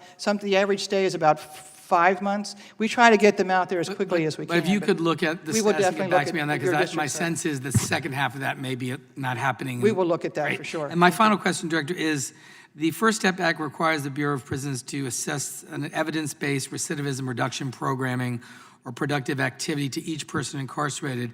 It's not clear that the Bureau of Prisons has enough programs to meet this requirement at every facility. For example, one of the most popular evidence-based recidivism reduction programs within the Bureau of Prisons is the Residential Drug Abuse Program, and it frequently has a waiting list of 5,000 people. That was one in 2016, and sometimes requires individuals to transfer to a different facility, perhaps one with a higher security level than their previous facility. So access to evidence-based recidivism reduction is crucial to the successful implementation of the First Step Act. Does the Bureau of Prisons, does every BOP facility have an evidence-based recidivism reduction program as defined by the First Step Act? How many programs are in the BOP catalog? How many have wait lists? Is there more we need to do? Because that's a requirement, and if it just doesn't exist throughout the system, we have a problem. The wait list on the drug program is a misnomer. We identify the drug program for the latter part of a person's sentence because research shows that if you could do it on the front end of their sentence, then they sit without drugs available in the institution, then they get out, we miss the point. So we schedule it later in their time. So the waiting list, we're going to need to change the name for that because it's a misnomer. It really is, we've kind of targeted when we want them to enter the program. We're going to have to back that up a little bit because now they can earn the credits and get out a little bit earlier, but they're really not waiting because we don't have beds. We have 86 of our institutions have residential drug treatment programs. We should be able to accommodate all of our inmates. If not, we mentioned earlier that funding is going to be an issue. With the new needs assessment coming, we're going to be able to identify very clearly what the needs of the inmates are, where we are short on programs in particular areas, and look to growing those programs as time goes on. We've had some money came to us in 19, 75 million. We're looking for at least another 75 million in the next one. We're targeting which programs we think we're going to need, but we won't know exactly what they are until this moves down the road a little bit and we can identify the needs and develop the programs to match those. And please let us know because we want to advocate for that. Absolutely. program, Thank you, sir. Thank you, Madam Director, and I yield back. I yield back to myself.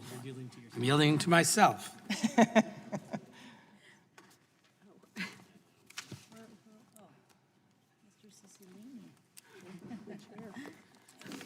I now recognize the gentlelady from Pennsylvania, Ms. Dean, for 5 minutes. Thank you, Mr. Chair. And I thank Chairwoman Bass for holding this hearing. I come from Pennsylvania. I was a state representative before being elected in 2018 and wanted to serve on this committee. I served on judiciary there, and criminal justice reform is something I care deeply about. So I wanted to ask you in a couple of different areas. We know that criminal justice reform is an issue that we need to robustly address. According to a 2018 report by the Department of Justice, 83% of state prisoners released in 2005 across 30 states were arrested at least once in the 9 years following their release. That is 5 out of every 6 persons released. That number reveals to, I think, anybody that the rehabilitation of inmates, at least at that data point, was not working for inmates, was not working for our communities. We have made some progress in the right direction with the passage of the First Step Act, which seeks to decrease recidivism rates through a number of the tools that you've been discussing today. One of those tools is earned time credits that I'd like to learn more about. Earned by participating in recidivism reduction programming that can be used to decrease time spent in prison.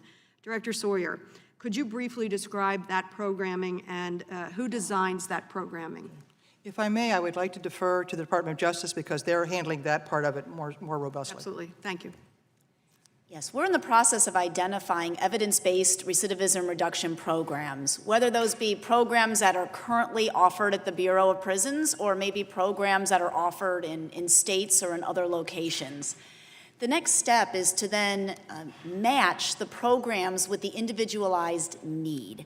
And that's a very important step because if someone's need is mental health and they're in a drug program, that's not necessarily going to reduce their likelihood of recidivism. So that matching is key.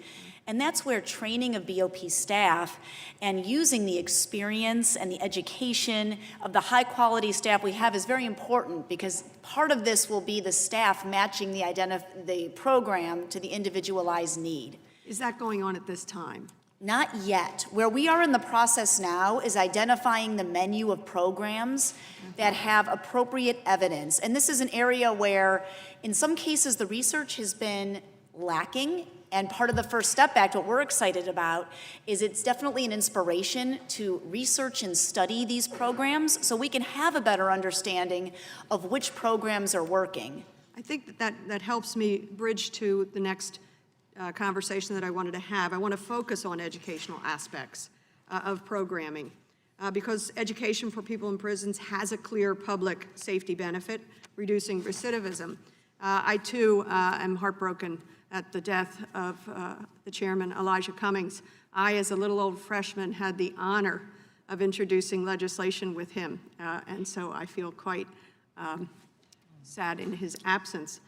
He mostly, but I along with him, introduced the Promoting Reentry Through Education in Prisons Act, the PrEP Act. The bill would standardize Bureau of Prisons educational programs, creating an Office of Correctional Education within the agency. I was inspired by Elijah Cummings' leadership in this area. Are you familiar with that legislation, the PrEP legislation, either of you? Somewhat, yes. Okay. I'm eager to meet with you, meet with whomever, in order to try to get as much support as we possibly can for it.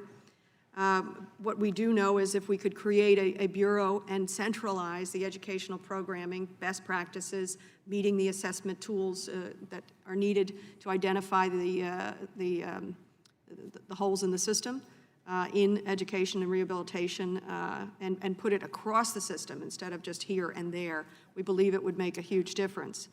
Yeah, I was just going to say, we have education programs at every one of our institutions. We agree with every single thing that you're saying. One of the things First Step Act is going to help us with is it will incentivize inmates to take the programs. We require them to take education programs, literacy programs, and GED programs for 240 hours when they first come into the institution. Some of them stay with it, and we have a lot of folks get their GEDs and become literate in our institutions.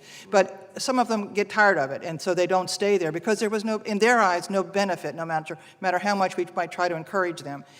Once we lost parole, we lost a lot of that incentive. Now with the First Step Act, with the earned credits, we've got a new incentive there for them that hopefully are going to keep these inmates in those programs much longer, so we applaud that. I appreciate that, and I see my time has run out, but there's lots more to talk about, whether it's mandatory minimums or the programming around substance abuse disorder. I'd love to talk with you more. Perfect. Thank you, Mr. Chairman.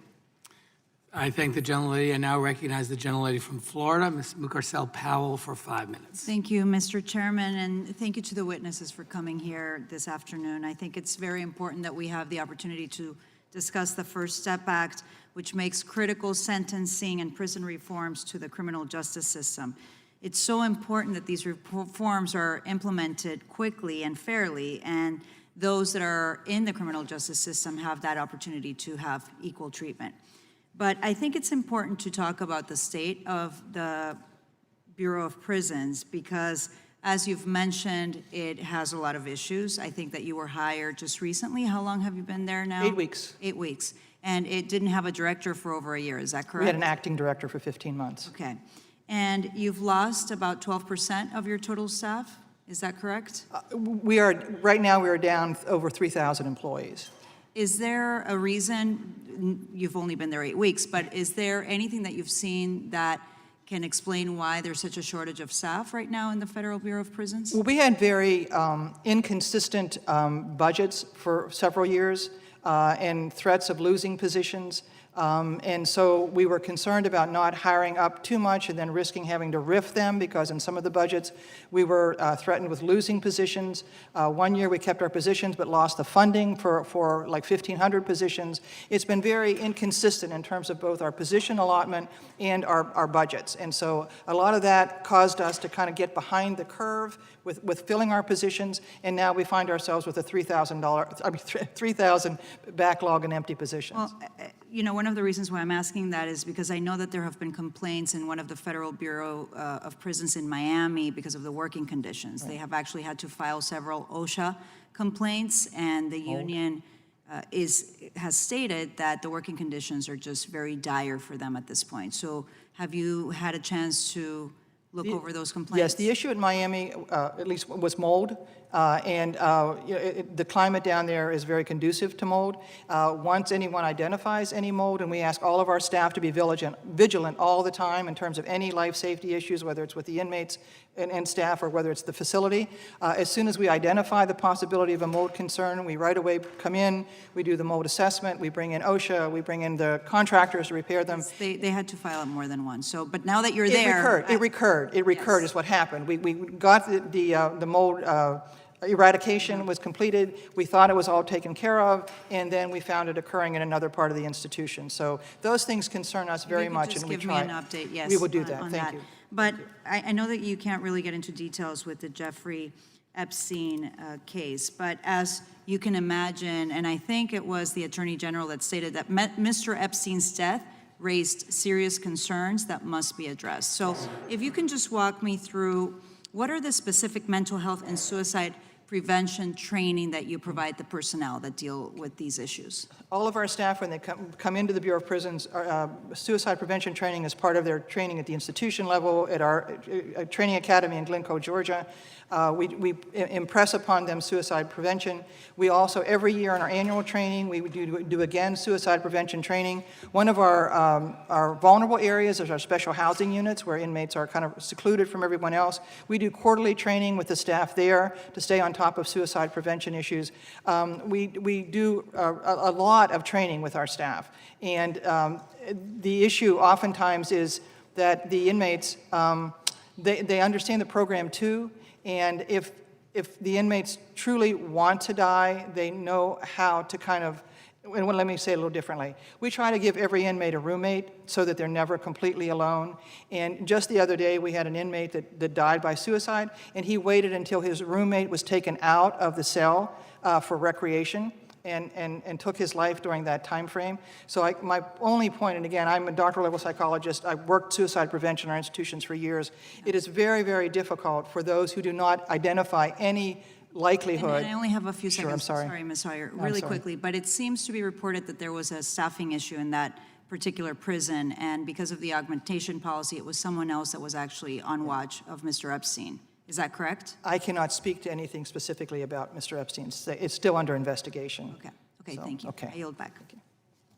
I thank the gentlelady, and I thank the ranking member for her accommodation. I just wanted to ask, one thing we really haven't touched on in this hearing, and it's one of the real purposes of it, is the Independent Review Commission's obligation to assist in reviewing and validating the risk and needs assessment system. So my first question is, what was the feedback and advice from the Independent Review Committee regarding the development of the pattern, and what steps were taken to incorporate that advice? Because that's a really central part of this act. The Independent Review Committee engaged with us almost immediately on formation and was involved with the development of pattern really from the inception.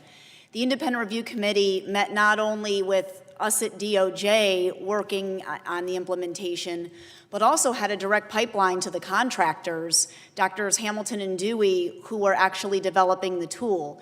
So along the way, the Independent Review Committee provided advice to the contractors, gave suggestions on different ways the tool could be improved and developed, and that relationship has continued through July 19th, and as recently as, I believe it was approximately 2 weeks ago, we had another meeting with the Independent Review Committee where they again gave suggestions to us on how we could improve the tool. So I would describe it as a collaborative working relationship, and we have certainly benefited the department from their advice and their experience in the development of the tool. And will that information that you are developing and collecting in this process be shared with members of this committee? Can we have that assurance? In terms of what advice and Well, whether or not the recommendations for changing it have been incorporated, what the error rate is, whether this system or this evaluation tool is working. I mean, Yes, that's the purpose of the Independent Review Committee, and we'd like to know how the Bureau of Prisons is responding to that set of recommendations. Yes, it's very important to us that the tool is working accurately. We share your concern there. We want a tool that's accurate and fair. That's the goal going in. No, I understand that, but my question is a specific one. Will you share with the committee the results of that analysis and assessment, both what the recommendation of the Independent Review Committee is and what the Bureau of Prisons, what actions you are taking, or not taking with respect to their recommendations? Yes, to the extent that's possible, we intend to provide as much information as the committee needs, yes. Thank you very, we'll follow up with you on it. Thank you very much. With that, I will thank both of our witnesses for your testimony, and I know that our rules provide for an opportunity to provide some written questions, which we will do, but I would also ask unanimous consent that a statement for the record from the Brennan Center for Justice be included as part of the record without objection, and a statement from the National Association of Criminal Defense Lawyers, which reminds me of just one final question. On October 8th, there was a FOIA request from the National Association of Criminal Defense Lawyers, which, among other things, seeks specific information, including raw data that was used to develop pattern. To the extent that such information is in your possession, will you commit to turn it over as part of that FOIA request? We are in the process of reviewing that FOIA request and are processing it. Is that a yes? Yes-ish. I can say that we're processing the request. We'll look forward to receiving the information for the committee and go from there. But we really thank you for your time and for the testimony before the committee. At this time, thank you again, Dr. Sawyer, Ms. Bacon. We'll now proceed to our second panel, and I'd ask our second panel witnesses to please come forward.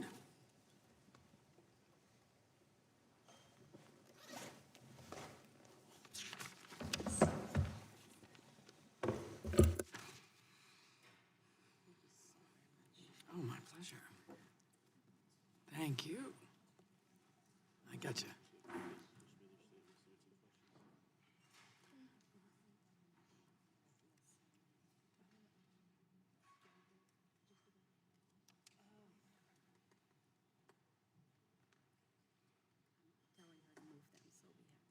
Order.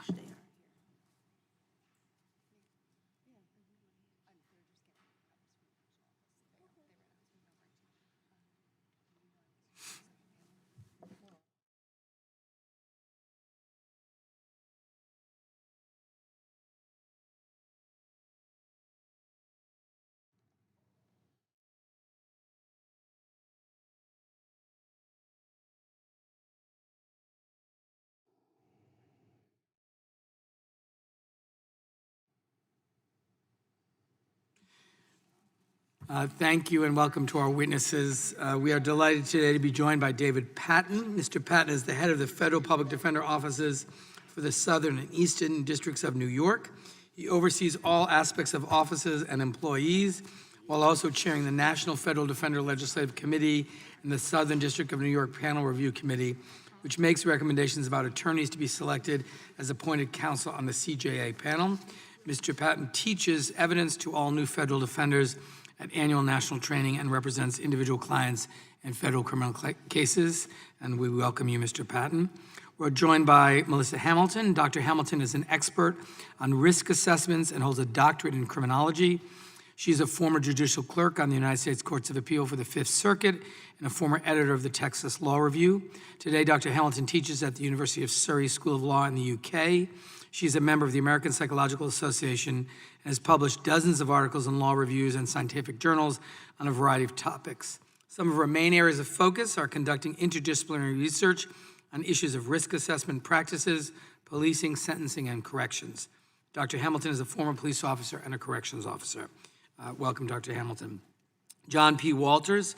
Mr. Walters is the chair of the Independent Review Committee designed to oversee the implementation of the First Step Act. He is also the chief operating officer of the Hudson Institute, director of the Hudson Institute Political Studies, and co-director of the Center for Substance Abuse Policy Research of the Hudson Institute. And welcome, Mr. Walters. Andrea James. Ms. James is the founder and executive director of the National Council for Incarcerated and Formerly Incarcerated Women and Girls. She's also the founder of Families for Justice's Healing and the author of Upper Bunkies Unite and Other Thoughts on the Politics of Mass Incarceration. Ms. James is a 2015 Soros Justice Fellow and a recipient of the 2016 Robert F. Kennedy Human Rights Award, which is a very distinguished award, so congratulations. Her work is focused on ending incarceration of women and girls. We welcome you, Ms. James. And we welcome all of our distinguished witnesses and thank them for participating in today's hearing. Now, if you would all please rise, I will begin by swearing you in. Please raise your right hands. Do you swear or affirm under penalty of perjury that the testimony you are about to give is true and correct, to the best of your knowledge, information, and belief, so help you God. Thank you. Let the record show the witnesses answered in the affirmative. Thank you, and you may be seated. Please know that each of your written statements will be entered into the record in its entirety. Accordingly, I ask that you summarize your testimony in 5 minutes. To help you stay within that time, there's a timing light on your table. When the light switches from green to yellow, you have 1 minute to conclude your testimony. When the light turns red, it signals your 5 minutes is up. And Mr. Patton will begin. You're recognized for 5 minutes. Thank you, Mr. Chairman, members of the committee. Thank you very much for holding this hearing. As you said, I head the Federal Public Defender Office in New York City, and together with my colleagues around the country, fellow public defenders and appointed counsel, we represent anyone charged with a federal crime too poor to afford a lawyer. And that means at any given time, nationwide, we represent 80 to 90% of all federal criminal defendants. I want to pause for a moment to join the expressions of sorrow about the loss of Representative Cummings. He was a great champion for our work and a great champion for our clients, and we are all going to miss him dearly. The First Step Act and the Department of Justice's implementation of it and the Bureau of Prisons' implementation of it will impact the lives of our clients enormously. First, as has been discussed, the Act requires DOJ to develop an algorithm, a scoring system, to assess every federally incarcerated person's risk of recidivism and needs for programming and treatment. That score that people receive will directly impact how much time they spend in prison. It is vital because some people may receive no time off of their sentence, others may receive many months or years off.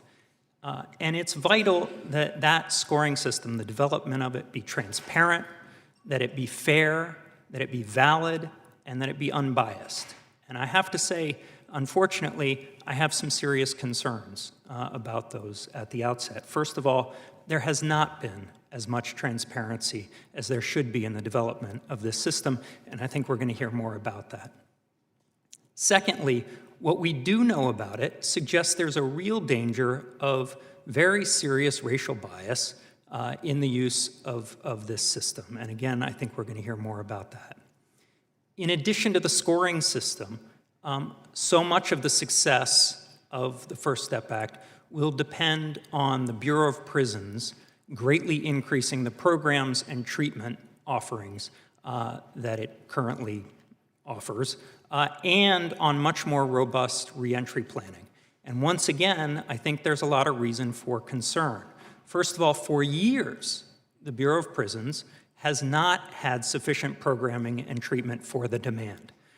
Many of its programs really do work, and they ought to be improved and they ought to be added to, but they haven't been. And with the First Step Act, that demand is only going to increase. So if we haven't been able to do it for years, pre-FSA, I think there's real cause for concern moving forward. And secondly, on reentry, the Bureau of Prisons has been moving in the wrong direction. They've been closing reentry centers for the past few years. And once again, the need is only going to grow under the First Step Act. Lastly, I'll say this about reasons to be worried about the Bureau of Prisons' performance moving forward. It has a very troubling history, certainly in my jurisdiction, of not creating conditions in prison to help people succeed when they get out. I wrote in my written submission at some length about some of the really horrific problems we have had at the Metropolitan Detention Center in Brooklyn and the Metropolitan Correctional Center in Manhattan, two very large pretrial federal detention centers.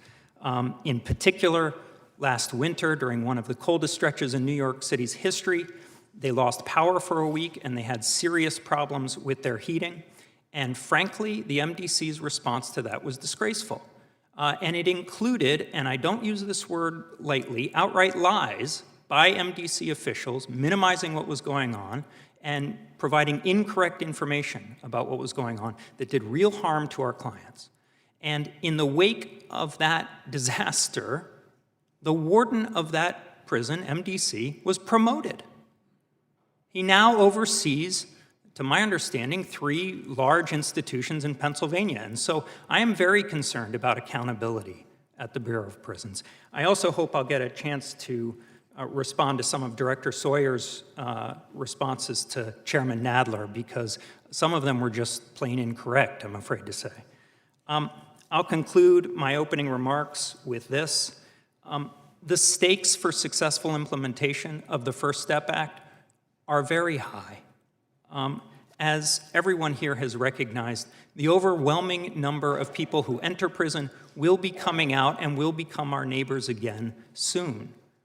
If they are treated with harshness and neglect and inhumanity while they are in prison, they are much more likely to respond in kind when they get out. Robust programming, a fair assessment system, and real thoughtful reentry planning are key to making that happen. But if history is a guide, without vigorous oversight, it won't happen. And that's why I'm grateful to this committee for holding this hearing. Thank you. Thank you, Mr. Patton. The chair now recognizes Dr. Hamilton for 5 minutes. Thank you, Chairman and Ranking Member, for this opportunity to speak on this important piece of legislation and to educate about this risk assessment tool. There is a bright side here whereby the pattern tool has been unveiled, at least I understand now the initial version, despite the very short time frame given. Still, as with any newly developed risk tool, there are many concerning issues that must be addressed in its implementation in order to achieve the well-intended goals of the First Step Act. I wish to address 3 key topics: transparency, accuracy, and fairness. On transparency, an unfortunate problem with many risk tools is their black box nature, by which developers keep much information secret from the public and the users. This sort of secrecy plagues Pattern as well. Even though the DOJ released a report that contains some interesting data about Pattern, the document is conspicuously vague while not disclosing a host of information that is necessary to fully understand Pattern and its warts. Secrecy often undermines risk tool implementation because stakeholders just do not trust it. And confidence by stakeholders is a necessary condition for success. For example, the Brennan Center for Justice reports that it requested a document regarding Bravo, which is the pre-existing BOP-owned risk assessment tool on which Pattern is based. Yet Brennan reports they were rebuffed with a claim of that it was proprietary. The issue of trust is further evidence whereby the National Association of Criminal Defense Lawyers has an outstanding FOIA request for the data sets, which was presented a little bit earlier, that would allow independent researchers then to conduct a third-party audit about Pattern's abilities and fairness because of the gaps in transparency thus far. I urge the DOJ and NIJ to comply with what is a reasonable FOIA request. This leads me to the second point about accuracy. The report asserts the tool was validated, but for validation, developers used a very limited definition, which simply signifies the tool's ability to rank recidivists better than a coin toss. The tool produces high error rates. By sort of reverse engineering the numbers the DOJ has provided, I found high false positive rates, which means assessing individuals at higher risk when they actually did not reoffend. Overall, Pattern produces a false positive rate for general recidivism of 32%. For violent recidivism, the false positive rate is at 46%. Indeed, the acceptance of a much higher false positive rate over false negatives appears contrary to the aims of the First Step Act to incentivize more prisoners to pursue rehabilitative programs and productive activity. The high number of false positives seems unnecessary considering the risk outcomes here are not meant to inform immediate release, and thus public safety is not compromised. Indeed, prisoners who committed the most serious offenses were already excluded from the First Step law in the first place. There's an easy fix here. Simply move the cut points higher so that a greater number of individuals have at least the opportunity to earn rewards for taking measures to reduce their risk profiles. And my third point is fairness. Pattern exhibits disparate impact, as evidenced by the DOJ report itself. Pattern assesses as medium and high risk a substantially larger percentage of minorities.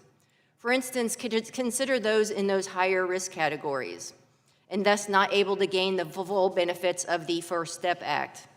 For males, the rates of higher risk categories for whites is 43%, compared to Hispanics at 53%, and then African Americans at 73% in the highest risk categories. Further evidence of racial and ethnic disparities is that pattern, at least as it now stands, simply is not calibrated equally across racial and ethnic groups. In other words, a medium or high risk scores associated with different recidivism rates along racial lines, indicating either over or under prediction.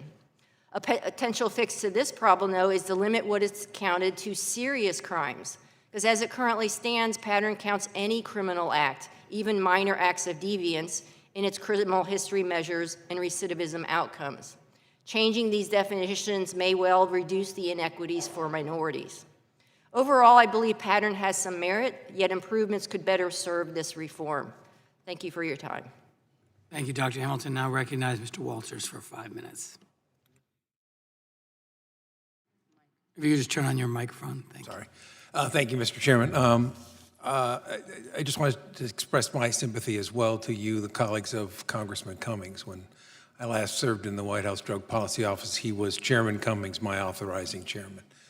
He was a steadfast partner and energetic, and most of all, he was a good man. And I know you miss him. I miss him as well.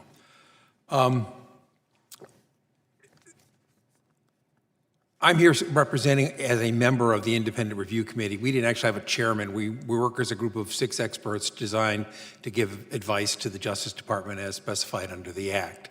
We have a range of individuals, some of whom's qualifications are also specified in the Act, but they have a broad array of backgrounds in risk and needs assessment and management of similar federal programs and policies, and in helping to run institutions of corrections at the federal and state level, as well as broad published backgrounds in international journals and associations on these matters.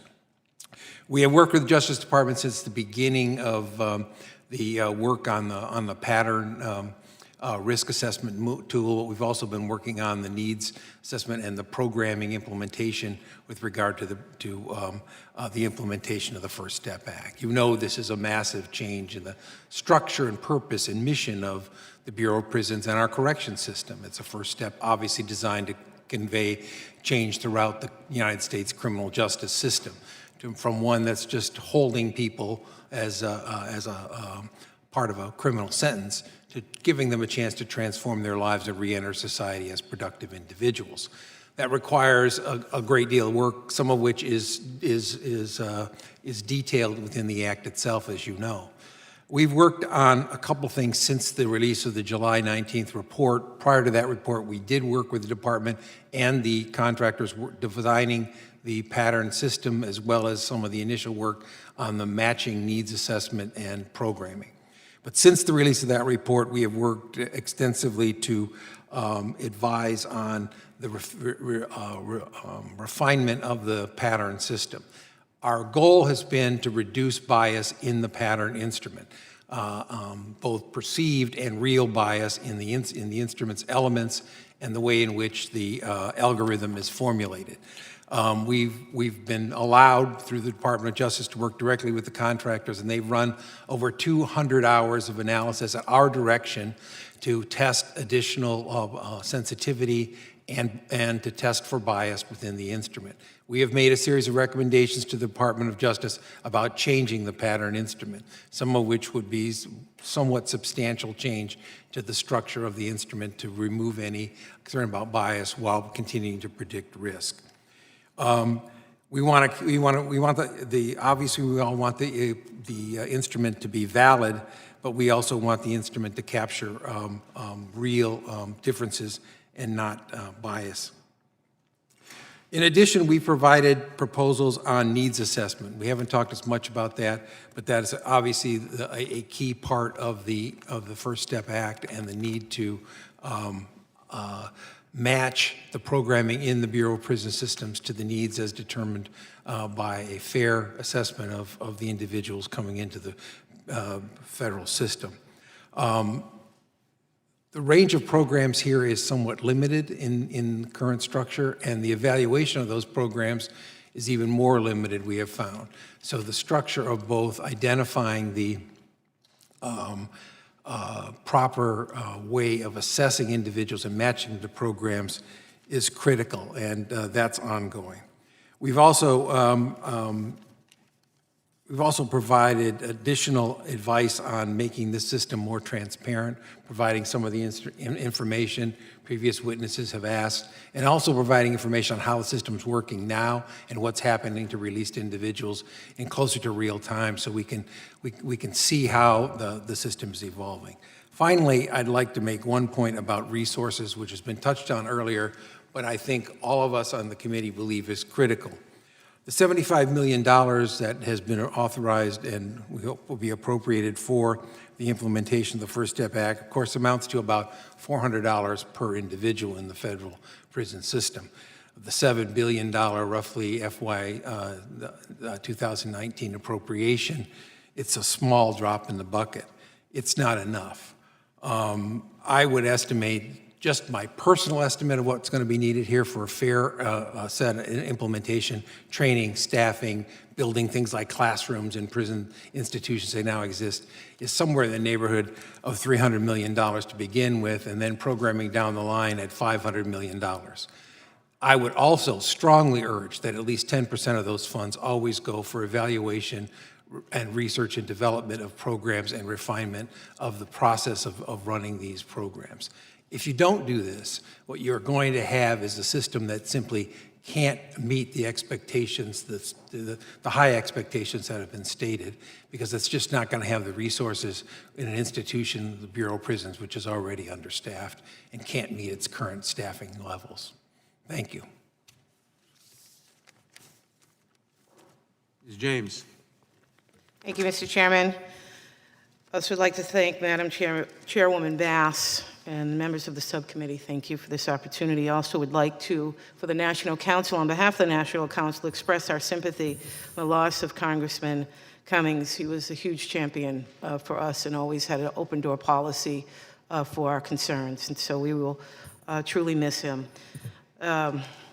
Thank you again for this opportunity. Again, my name is Andrea James. I'm the Executive Director of the National Council for Incarcerated and Formerly Incarcerated Women and Girls. National Council is a membership-based organization working to end the incarceration of women and girls. It's an honor for me to share our views on implementation of the First Step Act and next steps Congress should take to transform the criminal legal system.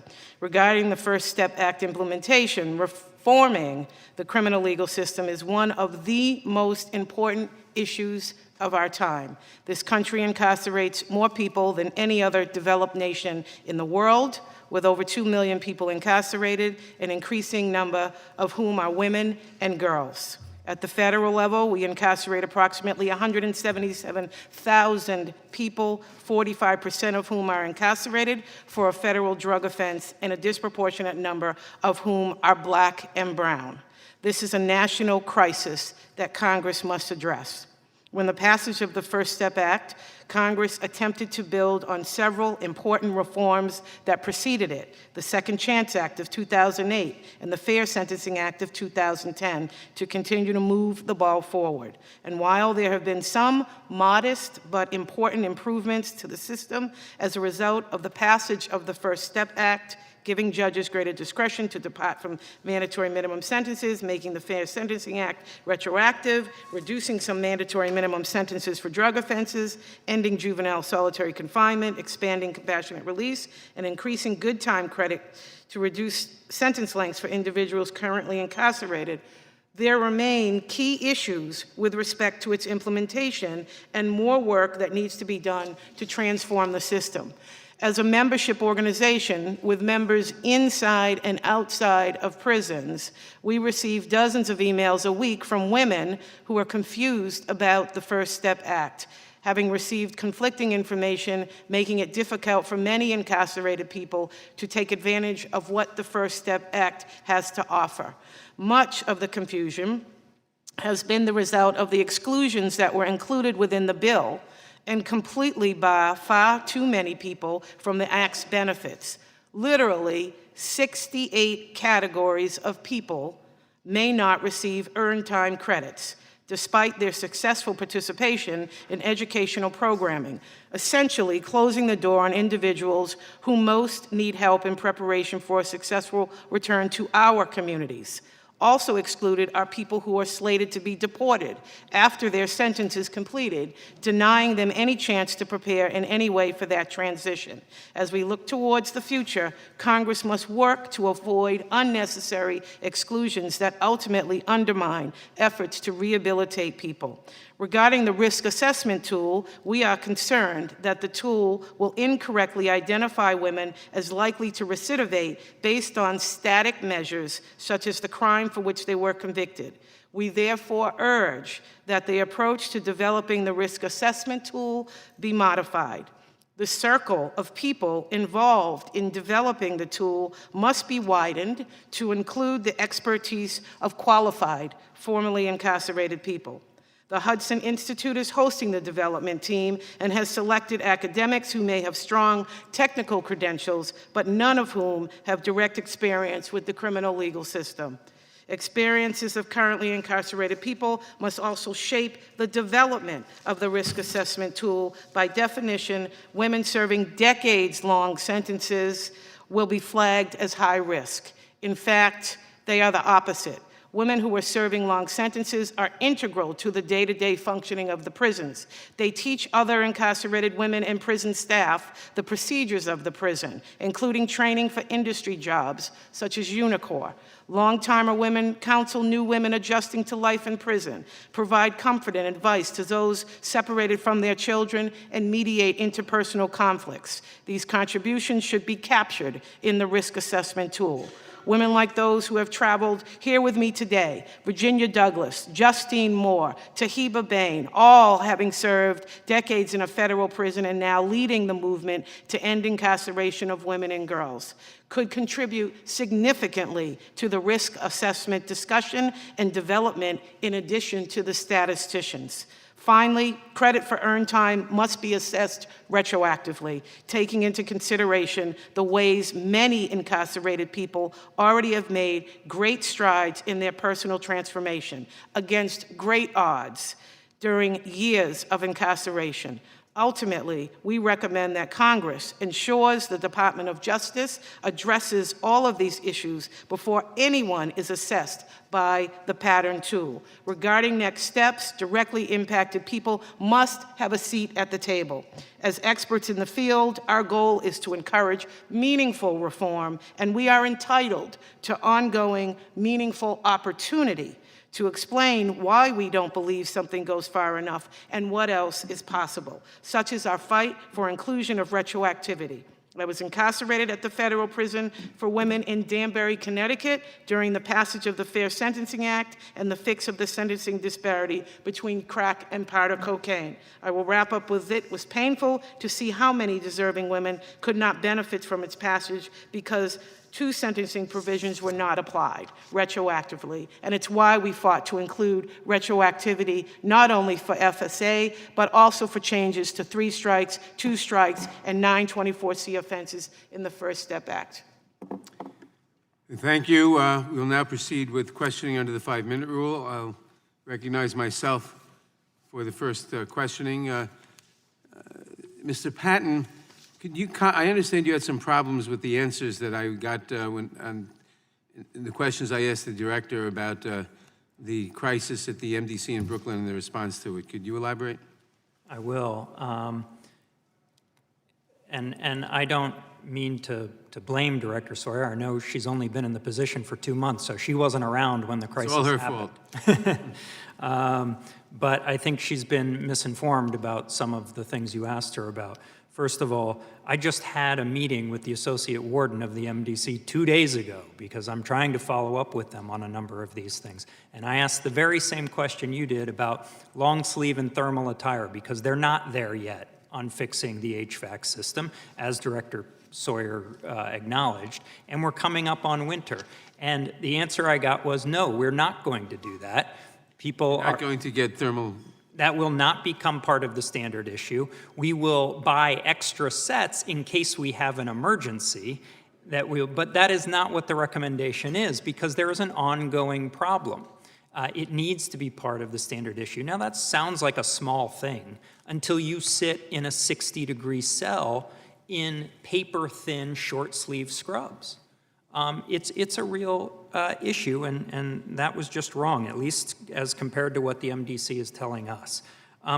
She said that the people with the CPAP machines were offered to move. Now, I know, Chairman, you were present on one of these tours. I was personally there. I mean, that's news to me, is all I'll say about that. Those people were terrified. They were terrified that their life was in danger. They were suffering. They were not given an option to move somewhere else. And so it's important to correct the record on that, because if there's not an acknowledgement that the problem existed, I'm worried about a solution being put in place to solve it moving forward.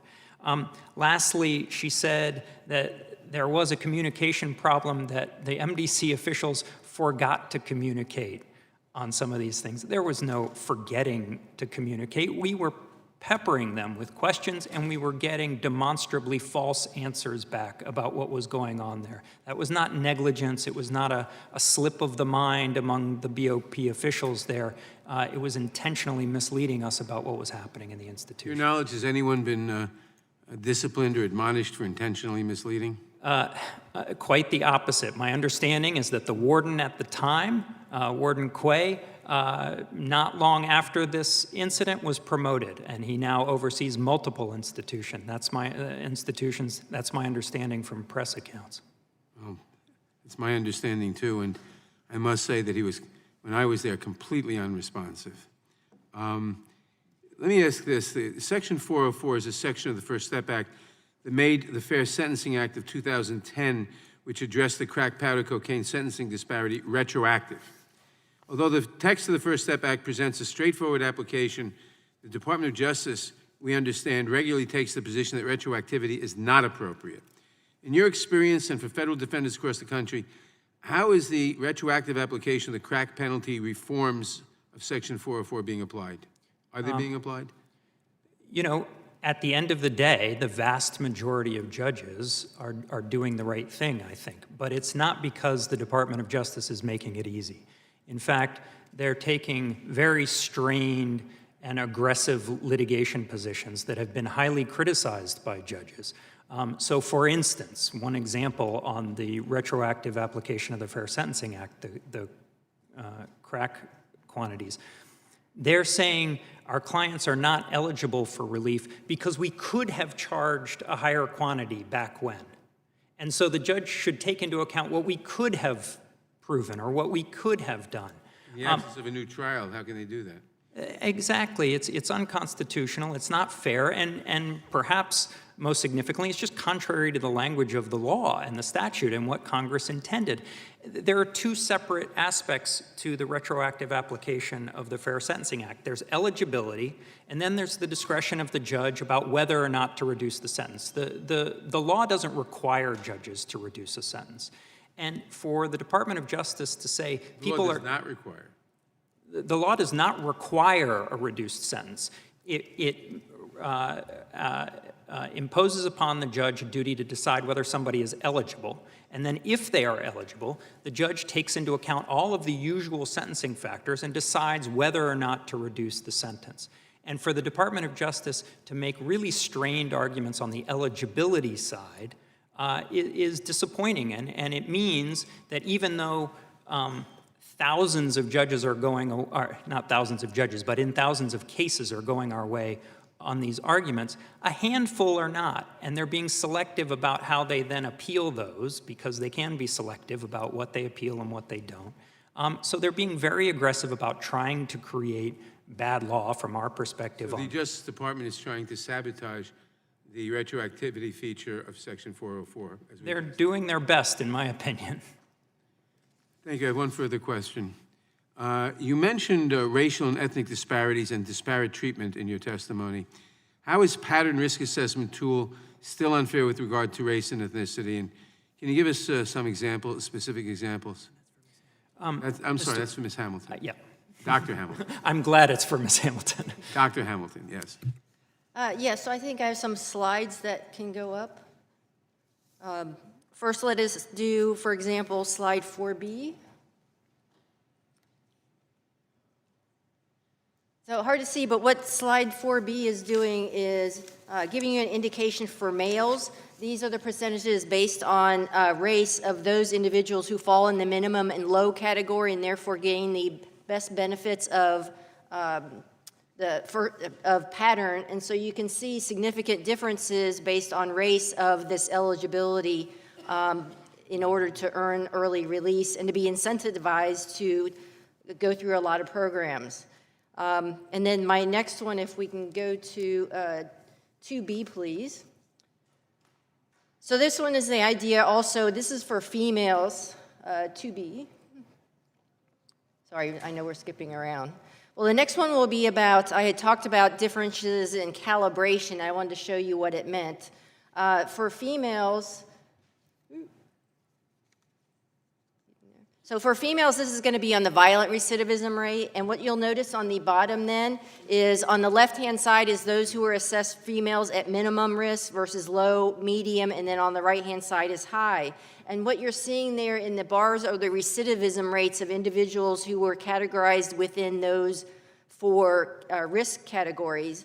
And notice then in each of those that, and I'm sorry that it's very small, but what you're seeing is racial disparity. So in any of the four groups where you're seeing differences in height, that's by race, meaning that, for example, a medium risk outcome doesn't mean the same based on risk.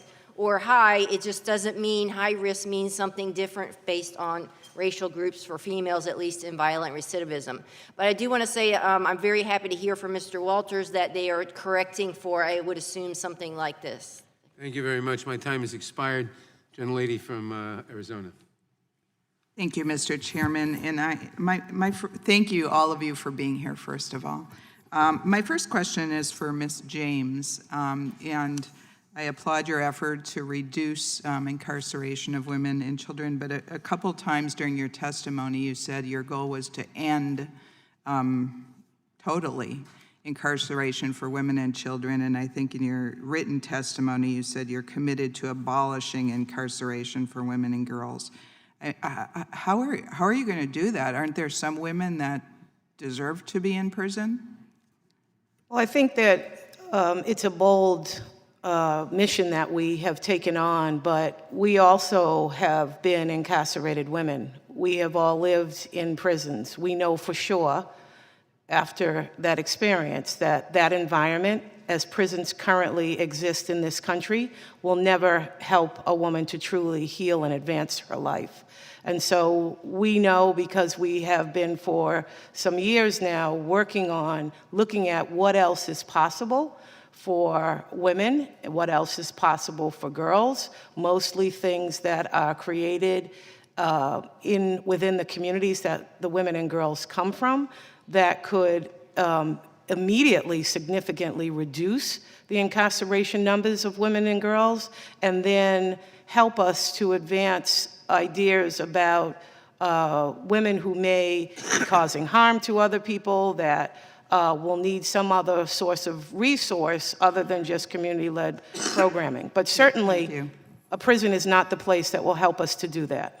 Thank you. I was just curious because I was like, there's some people, I think, that can be released and into society, and it's good, but other people I'm not so sure about. That there's some people that need to be in prison is what I'm saying. May I just mention something? Ma'am, if you don't mind, I have other questions, and I only have 5 minutes, so thank you. Mr. Walters, I guess there's been a few criticisms and concerns about the review committee and the tool and the assessment and that type of thing. Would you like to address anything that's been said? Well, I think there were some initial concerns about the committee and the background of the people, but I included the backgrounds in my written testimony. I won't take your time to read the backgrounds of the individuals, but they have a diverse group of points of view, but they're highly professional in what they've done, and the Justice Department has listened to us. We've sat with the Attorney General, the Deputy Attorney General, as well as Ms. Bacon and some BOP officials, and we've gone through a lot of these items, I think, in a way that is intended by the law. I mean, our job is to advise.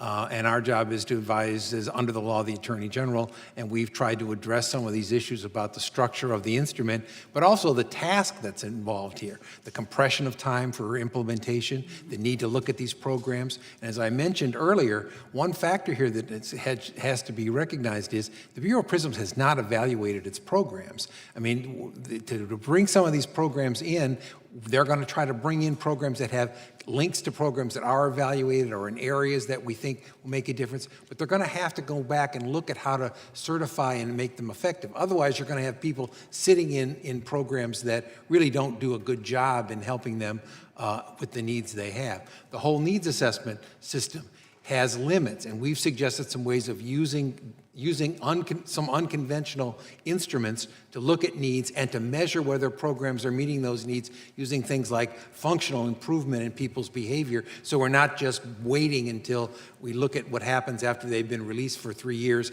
after they've already been in the system. So some of those things are more radical changes. They'll, as I said, cost more money to train and implement these things in the Bureau of Prisons. But if you want to meet the goals of the Act, which I think everybody here wants to do, if you want to meet the goals of the Act, our job is to kind of give our best opinions, and we have a range of them from different backgrounds on what that takes.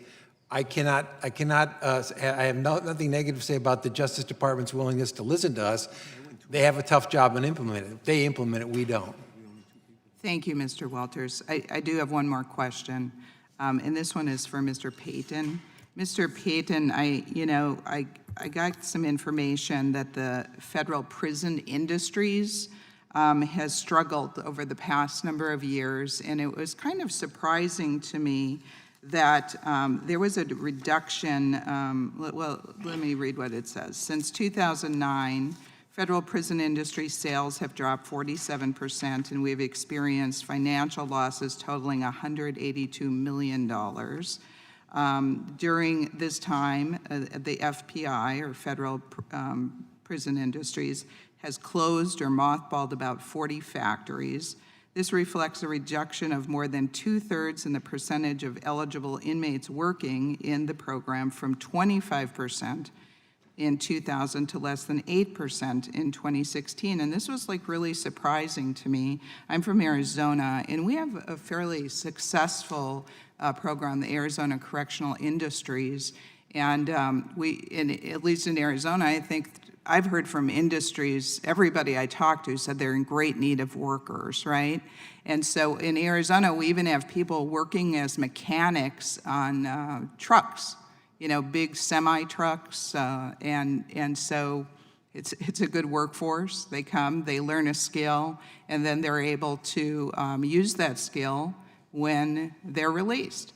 And so do you have any idea why this is happening? I think it's part of this program that we're supposed to be getting more people to work. I don't understand what's happening here. I wish I had an answer for you. I think that's probably a good question for Director Sawyer. But I agree with you. That is one of the programs that has really been proven to reduce recidivism, and there's just not enough of it. And there are other programs that similarly, whether it's drug treatment or mental health counseling, that we know would reduce recidivism, improve people's lives, and there's just not enough of it. And it's why I mentioned in my opening statement that I have real concerns that the programming is there to really make the First Step Act a success. Well, thank you. Yeah, I agree with you. In Arizona, I was quite impressed with what they all do. I mean, you have a whole call center where people, there's this in the women's prison, where people don't realize when they're getting answers on something that it's from a woman prisoner inside the prison. And obviously, they're very dedicated and show up to work all the time. So anyway, thank you all for your testimony. I appreciate it. Gentlelady yields back. That concludes our hearing today. I want to thank our witnesses. I want to thank our members for attending. I want to thank our witnesses. And with that, the hearing will stand adjourned.